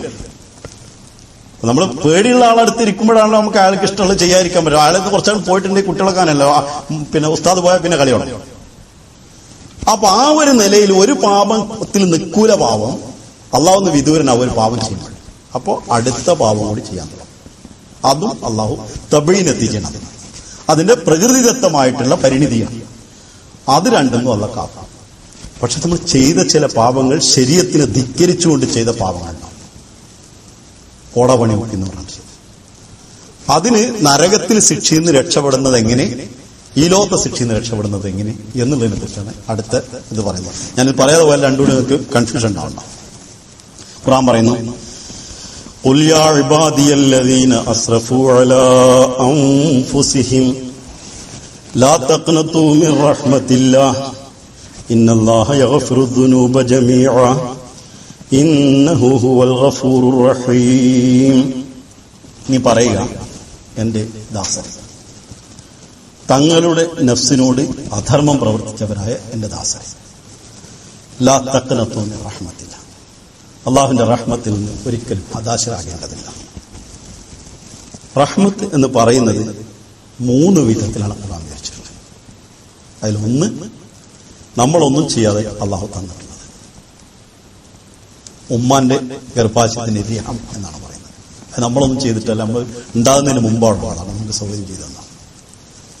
മറ്റൊരു റഹ്മത്ത്, നമ്മളൊരു കാരുണ്യം, എന്തെങ്കിലും ഒരു ചെറിയ സൽക്കർമ്മം ചെയ്താൽ അതിന് തക്കതായ പ്രതിഫലം തരിക എന്നതാണ്. അപ്പോൾ ആലോചിക്കുക, എന്തെങ്കിലും ഒരു നല്ലത് ചെയ്തിട്ട് അതിന്റെ ഫലം കിട്ടാത്ത നിങ്ങളുടെ ജീവിതത്തിലുണ്ടെങ്കിൽ പറയാം, അള്ളാഹ് റഹ്മാൻ, ആ റഹ്മത്ത് അള്ളാഹുവിനകത്താണ്. അങ്ങനൊന്നും ഇല്ലാന്ന് ബൈബിളും ഖുർആനും തീർത്ത് പറഞ്ഞാണ്, മറ്റു വേദഗ്രന്ഥങ്ങളും പറഞ്ഞു കരുതും. ഒരിക്കലും നമ്മൾ ചെയ്യുന്ന ഒരു സൽക്കർമ്മം എന്ത് ചെറുതാണെങ്കിലും അതിനൊരിക്കലും അള്ളാഹ് വെറുതെ അതിന് ഫലം പറയും. 3ാമത്തെ റഹ്മത്ത് അള്ളാഹുവിന്റെ സ്വന്തമായിട്ട് തരുന്ന വേറൊന്നുണ്ട്. ഇത് ആദ്യം തന്നെ നേരത്തെ തന്നാണ്.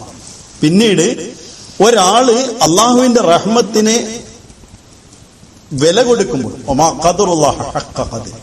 അള്ളാഹുവിന്റെ ഖദറിനെ അവർ അള്ളാഹ് കൊടുക്കേണ്ട വില കൊടുത്തില്ല. അതേ സമയത്ത് അള്ളാഹ്ക്ക് കൊടുക്കേണ്ട വില, അള്ളാഹ് തന്നിട്ടുള്ള റഹ്മത്തിന്റെ വില നമ്മൾ കൊടുക്കും. പ്രധാനമായിട്ട് നമുക്ക് അന്ന് ഉറക്കാം. അത് അള്ളാഹിന്റെ റഹ്മത്താണ്. അതില്ലെങ്കിൽ നമുക്ക് മര്യാദ ജീവിക്കാൻ പറ്റില്ല. ആ ഉറക്കത്തിന്റെ വില നമ്മൾ കൊടുത്തിട്ടില്ലേ പ്രാന്താവും.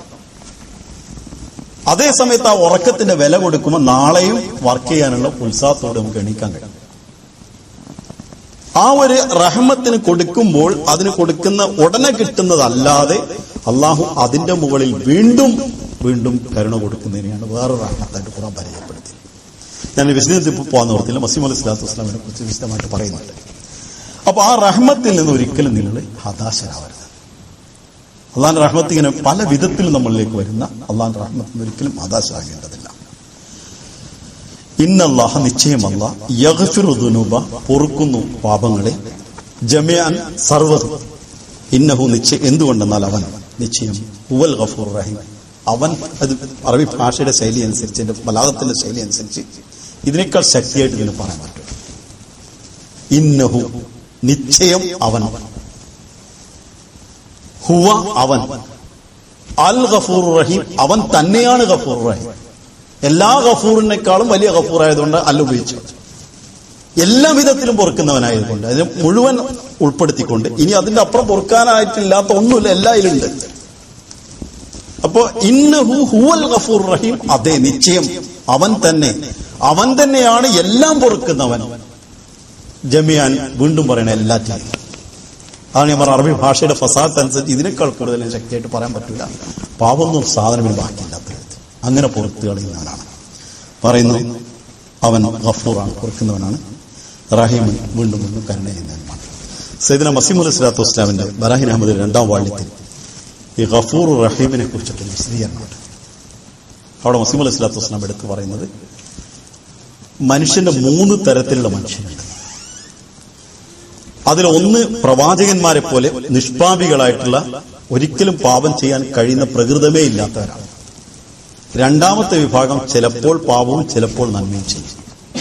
മൂന്നാമത്തെ വിഭാഗം പാപങ്ങൾ മാത്രം ചെയ്യും. ഈ പാപങ്ങൾ മാത്രം ചെയ്യുന്നവർക്ക്, പാപവും നന്മയും ചെയ്യുന്നവർക്ക് നന്മകൾ കൂടുതൽ ചെയ്തുകൊണ്ട് അവരുടെ തിന്മകളെ പോക്കാൻ കഴിയും. അതേസമയത്ത് തിന്മകൾ മാത്രം ചെയ്യുന്ന പ്രവണത ഉള്ള ആളുകളുണ്ട്, അവർക്ക് വേണ്ടിയാണ് ഗഫൂർ റഹീം എന്നുള്ള സിഫത്തുള്ള എടുത്തു പറയുന്ന സംഗതിയാണ്. അപ്പൊ അള്ളാഹ് അവരെ ഒരിക്കലും അവരോട് അനീതി കാണിച്ചിട്ടില്ല. അവരുടെ പ്രകൃതി അങ്ങനെയാണെന്ന് വിചാരിച്ചാൽ അള്ളാഹ് അവരോട് അനീതി കാണിച്ചിട്ടില്ല. അള്ളാഹ് അതിനുവേണ്ടി 2 സിഫത്തിനെ നേർത്ത വെച്ചിട്ടുണ്ട്.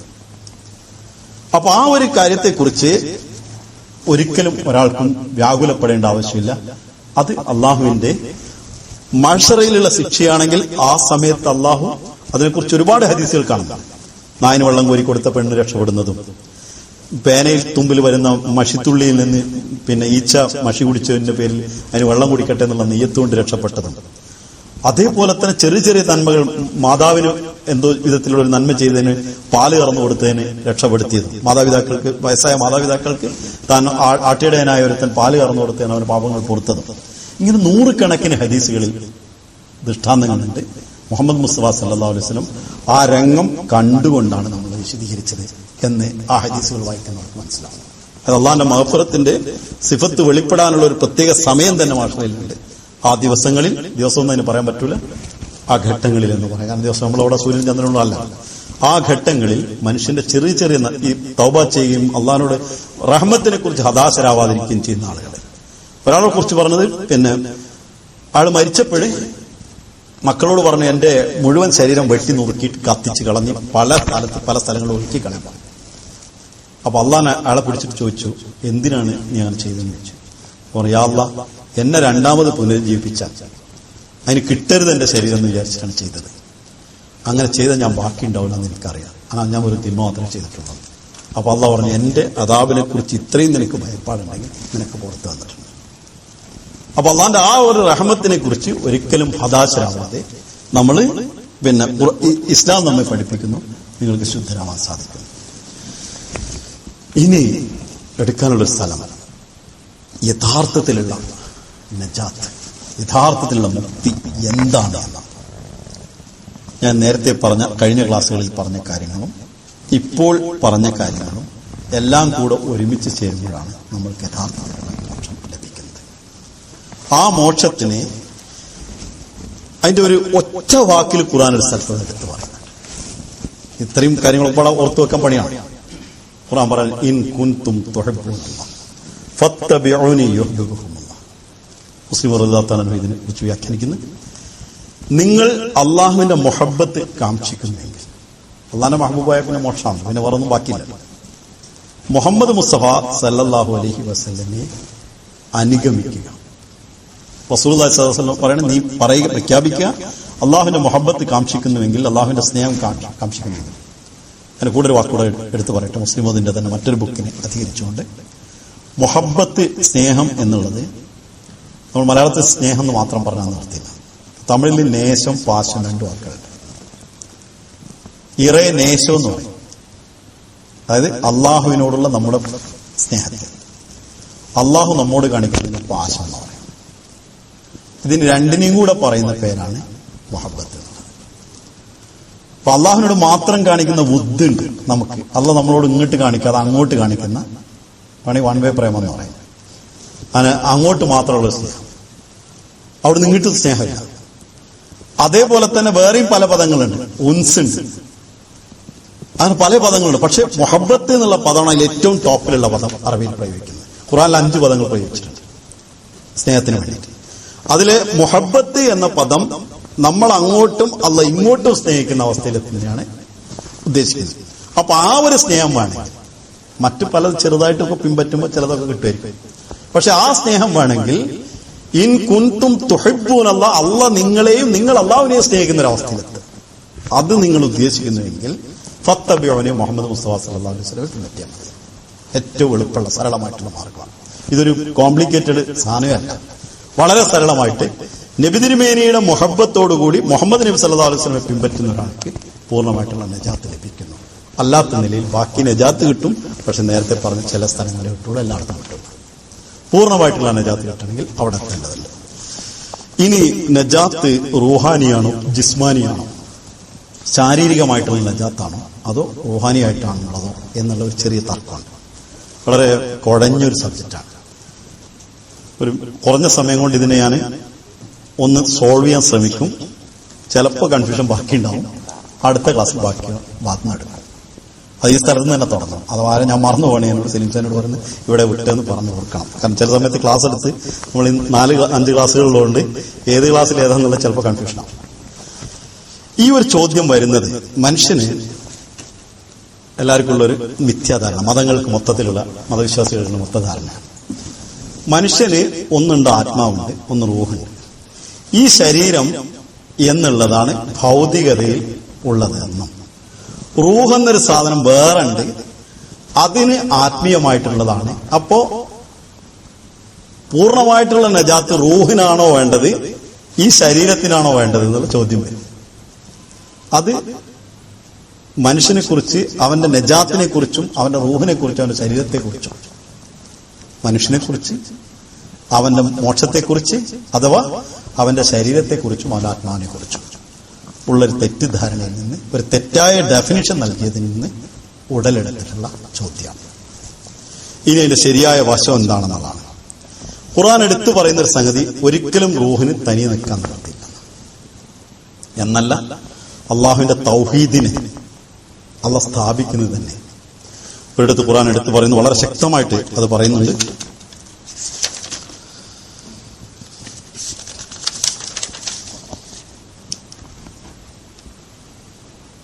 ومن كل شيء خلقنا زوجين لعلكم تذكرون. എല്ലാ സാധനത്തിനെയും എല്ലാ വസ്തുക്കളെയും നാം സൃഷ്ടിച്ചത് ഇണകളിൽ നിന്നാണ്, ഇണകളായിട്ടാണ്. ലഅല്ലക്കും തദക്കറൂൻ, നിങ്ങൾ ചിന്തിക്കുന്നതിന് വേണ്ടി. അല്ലാത്ത ഭൂമിയിലുള്ള സകല സാധനവും ഇണയേ ഉള്ളുവെങ്കിൽ റൂഹ് ഒറ്റക്കായിട്ട് അവിടെ നിന്നില്ല. അതെന്തിനെന്ന് വെച്ചാൽ അള്ളാഹുവിനെ വേറെ തന്നെ തിരിച്ചറിയാൻ, തൗഹീദിന്റെ പരമോച്ചിയിലുള്ള ആദരവിനെ നിലനിർത്താനാണ് അള്ളാഹു വെച്ചിട്ടുള്ളത്. വേറെ ഒരു സാധനത്തെ ഒറ്റയിട്ട് വെച്ചിട്ടില്ല. ആ ഒരു ആദരവ് ഇണയായിട്ട് വെച്ചത് അതൊരിക്കലും വ്യതിരിക്തത വന്നിട്ടില്ലെങ്കിൽ അള്ളാഹ് തൗഹീദില്ല, പിന്നെ അള്ളാഹ് കേയത്തുമില്ല. അതിനെ നിലനിർത്താൻ വേണ്ടിയിട്ട് റൂഹിനെയും ഒറ്റയായിട്ടില്ല. റൂഹിന്റെ ശരീരത്തെക്കുറിച്ച് നമ്മളൊന്ന് ചെറുതായിട്ട് മനസ്സിലാക്കുന്നുണ്ട്. അപ്പോഴാണ് സ്പിരിച്വലിസം മുസ്ലിം മതം ചർച്ച ചെയ്യുന്നത്. ഈ കാര്യത്തെ ചർച്ച ചെയ്യുന്നതിന് വേണ്ടിയാണ്. ഹുദൂർ പറയുന്നു, ഇസ്ബാത്ത് മുഅയ്യിദ് ബാദ് നയ ഉലൂബി, ചില പുതിയ അറിവുകളും ഇക്കാര്യത്തെ സഹായിക്കുന്നുണ്ട്. ഇന്ന് ഇത് വളരെയധികം പുരോഗമിച്ചിട്ടുണ്ട്. മുസ്ലിം മതം പറയുന്ന കാലത്തുള്ളതല്ല, എത്രയോ അതിന്റെ ഒരു 10-15 ഇരട്ടി അപ്പുറം എല്ലാ ഭൗതിക കോർപ്പറേറ്റ് കമ്പനികൾ വരെ അവരുടെ കാര്യങ്ങൾ മനസ്സിലാക്കി കൊടുക്കുന്നതിനും സെയിൽസ് നടത്തുന്നതിന് വേണ്ടിയും പ്രൊഡക്റ്റ് ലോകത്ത് ഇറക്കുന്നതിന് വേണ്ടിയിട്ട് ഇതിന് കടപിടിച്ചിട്ടുണ്ട്. ഇതിനെ ഒരു സഹായമായിട്ട് എടുത്തിട്ടുണ്ട്. എന്ന് മാത്രമല്ല, എല്ലാ മതങ്ങളും, അദ്വൈതവാദികളും ദ്വൈതവാദികളും ക്രിസ്ത്യാനികളും യഹൂദികളും എല്ലാവരും ഈ കാര്യത്തിൽ സ്പിരിച്വൽ സയൻസിനെ ഉപയോഗിക്കുന്നുണ്ട്. പക്ഷേ അള്ളാഹിന്റെ മഹത്തായ അനുഗ്രഹമാണ് ആ സയൻസിന്റെ അത് മാത്രമല്ല മറ്റൊന്നുകൂടി ഉണ്ട്, അതിനെ കൂടി കൂട്ടുപിടിച്ചാലാണ് മുമ്പോട്ട് പോവുക എന്ന് ഖുർആൻ നമ്മെ പഠിപ്പിക്കുന്നു. മുസ്ലിം തന്നെ അക്കാലത്ത് തന്നെ നമ്മെ അതിലേക്ക് വഴി നയിക്കുകയും ചെയ്യുന്നു. हुजूर वाला स्पिरिचुअलिज्म के तजारिब से भी ये बात साबित हो जाती है. സ്പിരിച്വലിസത്തിന്റെ പിന്നെ ചില പരീക്ഷണങ്ങളിൽ നിന്നും ഈ കാര്യം വ്യക്തമാകുന്നുണ്ട്. റൂഹ് ഹമേശ ഏക് ജിസം മേ രഹത്തി ഹൈ, എപ്പോഴും റൂഹ് ഒരു ശരീരത്തിൽ നിൽക്കുകയുള്ളൂ എന്ന്. അതിനുശേഷം ഹുസൂർ പറയണേ, മേ ഉസ് സ്പിരിച്വലിസം का कायल नहीं कि उसके जरिया मुर्दों की रूहें बुलवाई जाती है. നമ്മുടെ പിന്നെ കൃഷ്ണയ്യര്, നമ്മളുടെ ഒരു പിന്നെ വക്കീല്, പഴയ ഒരു വക്കീല്, കൃഷ്ണയ്യരെ കൂടെ പ്രാക്ടീസ് കരുനാമളിക്കാരനാണ്. ഒരു വക്കീലിനെ കുറിച്ച് അഡ്വക്കേറ്റ് ഷെയ്സൈന്റെ വാപ്പ പിന്നെ പറഞ്ഞു, ഞാൻ അദ്ദേഹത്തിന്റെ ആത്മാവുമായിട്ട് സംസാരിച്ചിട്ടുണ്ടെന്ന് ഷഹീദിനോട് പറഞ്ഞു എന്ന് അഡ്വക്കേറ്റ് ഷഹീദ് ഒരിക്കലോട് പറഞ്ഞു. അത് സംസാരം എത്തി. അപ്പൊ അന്ന് എന്നെ സംബന്ധിച്ച് ഞാൻ 89-ലാണ്. എന്നെ സംബന്ധിച്ചത് ഒരു പിന്നെ അങ്ങനെ ഒരു സാധനം ഇല്ല എന്ന് വിശ്വസിക്കുന്നെങ്കിലും ഇല്ല എന്ന് ഖണ്ഡിക്കാനുള്ള വിവരം അന്ന് എന്റെ കയ്യിലില്ല. അപ്പൊ ഹുദൂർ പറയുന്നത് അതിന്റെ ഞാൻ കായമില്ല, അതിനെ ഞാൻ വിശ്വസിക്കുന്നില്ല. റൂഹിനെ ഇവർക്ക് പിടിച്ചു വെക്കാൻ കഴിയുന്നു, സംസാരിക്കാൻ കഴിയുന്നു പറയുന്നില്ല. പക്ഷേ ഹുദൂർ തുടർന്ന് പറയുന്നത് എന്താണ്, മഗർ മേ ഉസ്ക കായൽ ഹൂ കെ റൂഹെ ചൽത്തി ഫിർത്തി നസർ ആ ജാത്തി.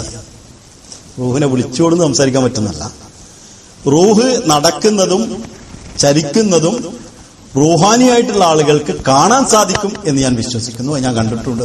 ഹുദൂർ മറ്റൊരു സ്ഥലത്ത് എടുത്ത് പറയുന്നുണ്ട്,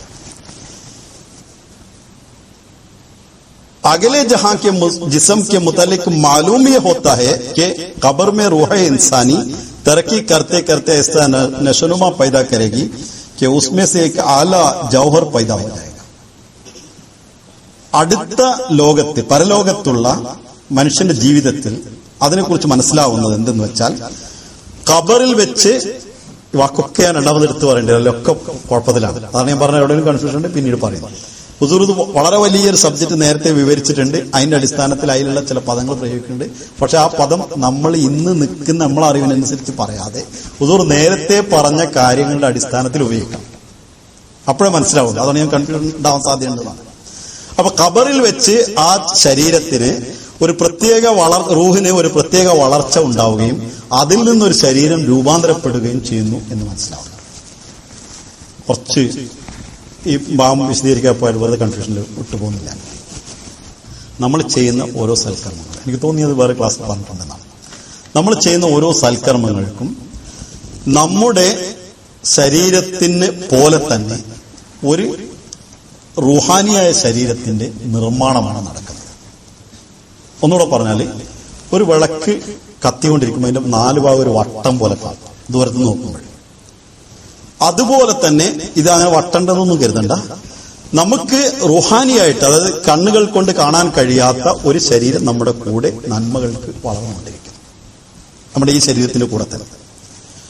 ആ ശരീരം അതിന് മനസ്സിലാക്കിയാൽ കൽബും മസ്തിഷ്കവും തിരിച്ചറിയാനുള്ള ഒരു സ്ഥലം കൂടി മനസ്സിലാകുന്നതാണ്. അപ്പൊ അത് വളർന്ന് വലുതായി വരുമ്പോൾ നമ്മുടെ ഈ ശരീരത്തിലുള്ള റൂഹ്, അതിന് മസീഹ് അലൈഹി സ്വലാത്തു വസ്സലാം ഇസ്ലാം ജ്ഞാനത്തിൽ അതിന് വിശദീകരിക്കുന്നുണ്ട്. പരലോകത്തെ കുറിച്ച് പറയുന്ന ഭാഗത്ത് ഒരു നൂറാനി ജിസം എന്നാണ് അതിന് മസീഹ് പറഞ്ഞത്. പ്രകാശ സമാനമായിട്ടുള്ള ഒരു ശരീരം. ഈ ശരീരം നമ്മുടെ കർമ്മങ്ങൾക്ക് അനുസൃതമായിട്ട് കിട്ടും. അതാണ് തായറുഹു അല ഉനുഖി, അവന്റെ പെരടിയിൽ ഒരു പക്ഷിനെ വെച്ചിട്ടുണ്ട്. ആ പക്ഷി അതാണ് കർമ്മമാണ്. ആ കർമ്മങ്ങളുടെ ഫലമായിട്ട് നമുക്ക് ലഭിക്കുന്ന ഒരു നൂറാനി ശരീരം നമ്മുടെ കൂടെ ഉണ്ടായി. നമ്മൾക്ക് മരണം സംഭവിക്കുമ്പോൾ നമ്മുടെ ആത്മാവിനെ എടുത്ത് ഈ നൂറാനി ശരീരത്തിലേക്ക് ട്രാൻസ്ഫർ ചെയ്യുന്ന പ്രക്രിയയാണ് മരണം. മരണമല്ലാത്തൊരു കാര്യം ദുനിയാവിൽ പെർഫെക്റ്റ് ആയിട്ട് ചെയ്യാൻ പറ്റില്ല. പൂർണ്ണമായിട്ട് ചെയ്യുന്ന ഒരേ ഒരു കർമ്മം മരണം മാത്രമാണ്. ഒരാൾ മരിച്ച പകുതിയും കാലും മുക്കാലൊന്നും മരിക്കല്ല, മുഴുവൻ തന്നെ മരിക്കും. വേറെ ഒരു പണി നമുക്ക് പൂർണ്ണമായിട്ട് ചെയ്യാൻ പറ്റില്ല. ഇത് പെർഫെക്റ്റ്. അതിനെ ഈ ഒരു റൂഹിനെ ശരീരത്തിൽ നിന്ന് എടുത്ത് നമ്മുടെ സാധാ ശരീരത്തിൽ അതിപ്പോ നിൽക്കുന്നുവെങ്കിൽ ഈ ശരീരത്തിൽ നിന്ന് നൂറാനി ജിസ്മിലേക്ക് മാറ്റുന്ന പ്രക്രിയയാണ് മരണം എന്ന് പറയുന്നത്. ഈ ശരീരത്തെ ആത്മീയമായി ഉയർന്ന് നല്ല സൽക്കർമ്മങ്ങൾ അനുഷ്ഠിക്കുന്ന അള്ളാഹുവിന്റെ ഔലിയാക്കൾക്ക്, സലാഹിയത്തിന്റെ മുകളിൽ പദവിയുള്ളവർക്ക്, അവരുടെ ഈ ശരീരത്തെ അവർക്ക് കാണാൻ കഴിയും. ചില സമയങ്ങളിൽ അള്ളാഹു അത് കാണാനുള്ള കഴിവ് കൊടുക്കാറുണ്ട്. അതുകൊണ്ടാണ് മരണത്തെ ഭയപ്പെടാതിരിക്കുന്നത്. അപ്പോ അള്ളാഹ് പറഞ്ഞില്ല, യാ അയ്യുഹൻ നഫ്സുൽ മുത്മഇന്ന ഇർജിഇ ഇലാ റബ്ബികി റാദിയത്തൻ മർദിയ. ഓ നഫ്സേ മുത്മഇന്ന, തന്നിൽ സംതൃപ്തി അടഞ്ഞിട്ടുള്ള ആത്മാവേ, നീ മടങ്ങി വാ, നിന്നിൽ ഞാനും തൃപ്തനാണ്, നീ എന്നിലും തൃപ്തനാണെന്ന്. അങ്ങനെ ഇപ്പൊ നമ്മളാണ് വിളിച്ചാൽ നമ്മൾ റെഡിയായിട്ട് പോകാനുണ്ടെങ്കിൽ നമുക്ക് പ്രശ്നമൊന്നുമില്ല. നമ്മളപ്പോ വീട്ടിൽ വിളിച്ചാൽ വേം പറഞ്ഞപ്പോ നാട്ടിലേക്ക് ഒരു ടിക്കറ്റ് എടുത്തിട്ട് വാന്ന് പറഞ്ഞാൽ നമ്മൾ വേം പോകും. അതിനേക്കാൾ സ്പീഡിലും മൗത്തിൽ വിളിച്ചാൽ പോകാൻ റെഡിയാണെങ്കിൽ നമുക്ക് പ്രശ്നമൊന്നുമില്ല. അവിടെ ഇപ്പൊ പറ്റൂല എന്ന് തോന്നിയിട്ടുണ്ടെങ്കിൽ ഈ ജിസ്മിന്റെ കുറവാണ്. അത് നമ്മൾ മനസ്സിലാക്കിയിട്ടില്ല. നമുക്ക് അങ്ങനെ ജിസ്മുണ്ട് നമ്മൾ കണ്ടിട്ടില്ല. അപ്പൊ ഈ ഒരു ശരീരത്തിന് നിൽക്കുന്ന അതിലേക്ക് റൂഹിനെ ട്രാൻസ്ഫർ ചെയ്ത് 2 കാലങ്ങൾ പിന്നെ നമുക്കുണ്ട്. കാലത്തിനിപ്പോ ഞാൻ വിസ്തരിക്കില്ല. അവസാനത്തെ കാലത്തിന്റെ നേരെ മുമ്പുള്ള കാലം നമ്മുടെ മാഷറ വിചാരണ ദിവസം. ആ വിചാരണ നടക്കുന്നതിന്റെ ഇടയിലുള്ള കാലത്തെയാണ് ഖബർ എന്ന് പറയുന്നത്. അല്ല വേറെ പിന്നെ കൊണ്ടുപോയിട്ടിട്ട് ഖബറല്ല. ഖുർആൻ പറയുന്ന ഖബർ അതാണ്. അങ്ങനെ മറ്റു പല ക്ലാസ്സുകളിൽ വിശദീകരിച്ചിട്ട് പരലോകത്തെക്കുറിച്ച് മറ്റു ക്ലാസ്സുകളൊക്കെ പറഞ്ഞിട്ടുണ്ട്. അതിനിപ്പോ എനിക്ക് വ്യാഖ്യാനം പോകുന്നില്ല. സംശയമുണ്ടെങ്കിൽ മുസ്ലിം റളിയല്ലാഹു തആല അൻഹുവിന്റെ അഹമ്മദിയത്ത് അഥവാ യഥാർത്ഥ ഇസ്ലാം, അഹമ്മദിയത്ത് ഹഖീഖി ഇസ്ലാം, അതല്ലെങ്കിൽ അതിന്റെ മൂലഗ്രന്ഥം എന്ന് വേണമെങ്കിൽ പറയാം, ഇസ്ലാം മതജ്ഞാനം വായിക്കാം. ഇത് രണ്ടും വായിച്ചിട്ട് മനസ്സിലാകില്ല. പിന്നെ വായിക്കാനുള്ളത് മുസ്ലിം മതത്തിന്റെ തന്നെ തഫ്സീർ കബീറിൽ ഈ കാര്യങ്ങൾ വിശദീകരിക്കുന്നുണ്ട്. മറ്റിതേപോലുള്ള പല പ്രഭാഷണ ഗ്രന്ഥങ്ങളുണ്ട്. ആവശ്യമുണ്ട് അവിടെ എടുത്ത് തരാം. ഞാൻ പറഞ്ഞു വന്നത്, മനുഷ്യന്റെ ഈ ഒരു ശരീരം നമ്മൾ ചെയ്യുന്ന പാപമുക്തി എന്ന് പറയുന്ന സാധനം എന്താണ്? ഈ ഒരു നൂറാനി ജിസം നമുക്ക് ലഭിക്കുക എന്നതാണ്. ആ നൂറാനി ജിസം നമുക്ക് ലഭിച്ചിട്ടില്ലെങ്കിൽ അതൊരു കറുത്ത ശരീരമായിരിക്കും. ഖുർആൻ അതിരിക്കുന്ന ഒരു കറുത്ത കരിവാളിച്ച ശരീരം, ഓവന് നിർത്തി വെച്ച മാതിരി ഉണ്ടാവും നമ്മൾ മുഖമൊക്കെ ചില ആൾക്കാർക്ക് ദേഷ്യം പിടിച്ചിട്ടുണ്ടെങ്കിൽ. അതേപോലത്തെ ഒരു നൂറാനി ജിസം അയാൾക്ക് ഉള്ളതുകൊണ്ടാണ് ആ മുഖത്തെ കാണുന്നത്. നൂറാനി ജിസമിന്റെ കുറവ്. അതേസമയത്ത് പ്രസന്നതയോ അള്ളാഹുവിന്റെ വരിഷ്ഠദാസന്മാരുടെ മുഖത്തുള്ള പ്രകാശമോ ആ നൂറാനി ജിസമിന്റെ പ്രഭാവമാണ്. അതിന് പ്രകാശമായിട്ട് തന്നെ നഗ്നഗോചരങ്ങൾക്ക് കണ്ട അനുഭവങ്ങളുണ്ട്. അപ്പൊ ആ ഒരു ജിസ്മ് നമുക്ക് യഥാർത്ഥത്തിലുള്ള കിട്ടിയിട്ടില്ലെങ്കിൽ പിന്നെ നമ്മൾ ട്രാൻസ്ഫർ ചെയ്യപ്പെടുന്ന ഇതിലേക്കാണ്. ഈ ട്രാൻസ്ഫർ ചെയ്യുന്നതിന് തൽക്കാലം ഒരു ജീവൻ അള്ള കൊടുക്കുന്നത് ഈ ഖബർ എന്ന് പറഞ്ഞ കാലഘട്ടത്തിന് വേണ്ടിയാണ്.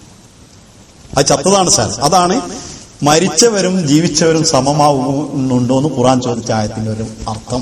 നേർക്കുനേരുള്ള അർത്ഥം അതാണ്. മറ്റർത്ഥങ്ങൾ സാധാരണഗതിയിൽ അത് അറിയാത്തവർ പറയുന്ന അർത്ഥങ്ങളാണ്. മരിച്ചവരെ ജീവിപ്പിക്കലും ജീവിപ്പിച്ചവരെ മരിപ്പിക്കലും ഒക്കെ ഈ അർത്ഥത്തിലാണ് ഉപയോഗിച്ചിട്ടുള്ളത്. ഖുർആൻ ഈ ലോകത്ത് ഒരു ഹയാത്തൻ തയ്യിബ, പരിശുദ്ധ ജീവിതം നൽകുമെന്ന് പറഞ്ഞ ആ തയ്യിബായ ജീവിതം ആ നൂറാനി ജിസ്മോട് കൂടിയുള്ള ജീവിതമാണ്.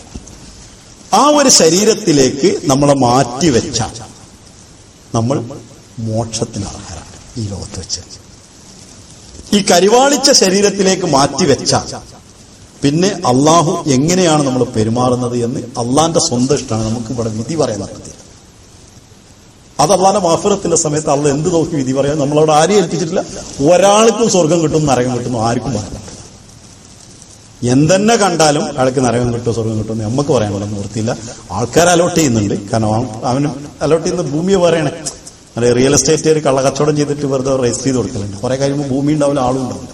കാരണം മറ്റേ ആടും മറ്റേ മഞ്ചിയൊക്കെ വാങ്ങിയ ആൾക്കാർക്ക് അറിയാം, നല്ലോണം പരിചയം ഉണ്ടാവും. അപ്പൊ അതല്ല ഞാൻ പറയുന്നത്. ഖുർആൻ നമ്മോട് വിവരിച്ച് തന്നിട്ടുള്ള ഈ ഒരു ശരീരത്തിന് വേണ്ടിയാണ് നമ്മൾ ആത്മനിഷ്ഠമായിട്ടുള്ള പ്രവർത്തനങ്ങൾ ചെയ്യുന്നത്. അത് ഭൗതിക ജീവിതത്തിൽ ചെയ്താൽ സ്വദ്ദത്ത് മുഖം കരിവാളിച്ച നിലയിലാണെങ്കിൽ ശിക്ഷ നൽകുന്നതിന് വേണ്ടി ഈ റൂഹിനെ അതിലേക്ക് മാറ്റുകയും ഖബർ എന്ന കാലഘട്ടത്തിൽ ശിക്ഷ അനുഭവിക്കുകയും ചെയ്യും. അതാണ് ഖബറിലെ ശിക്ഷ.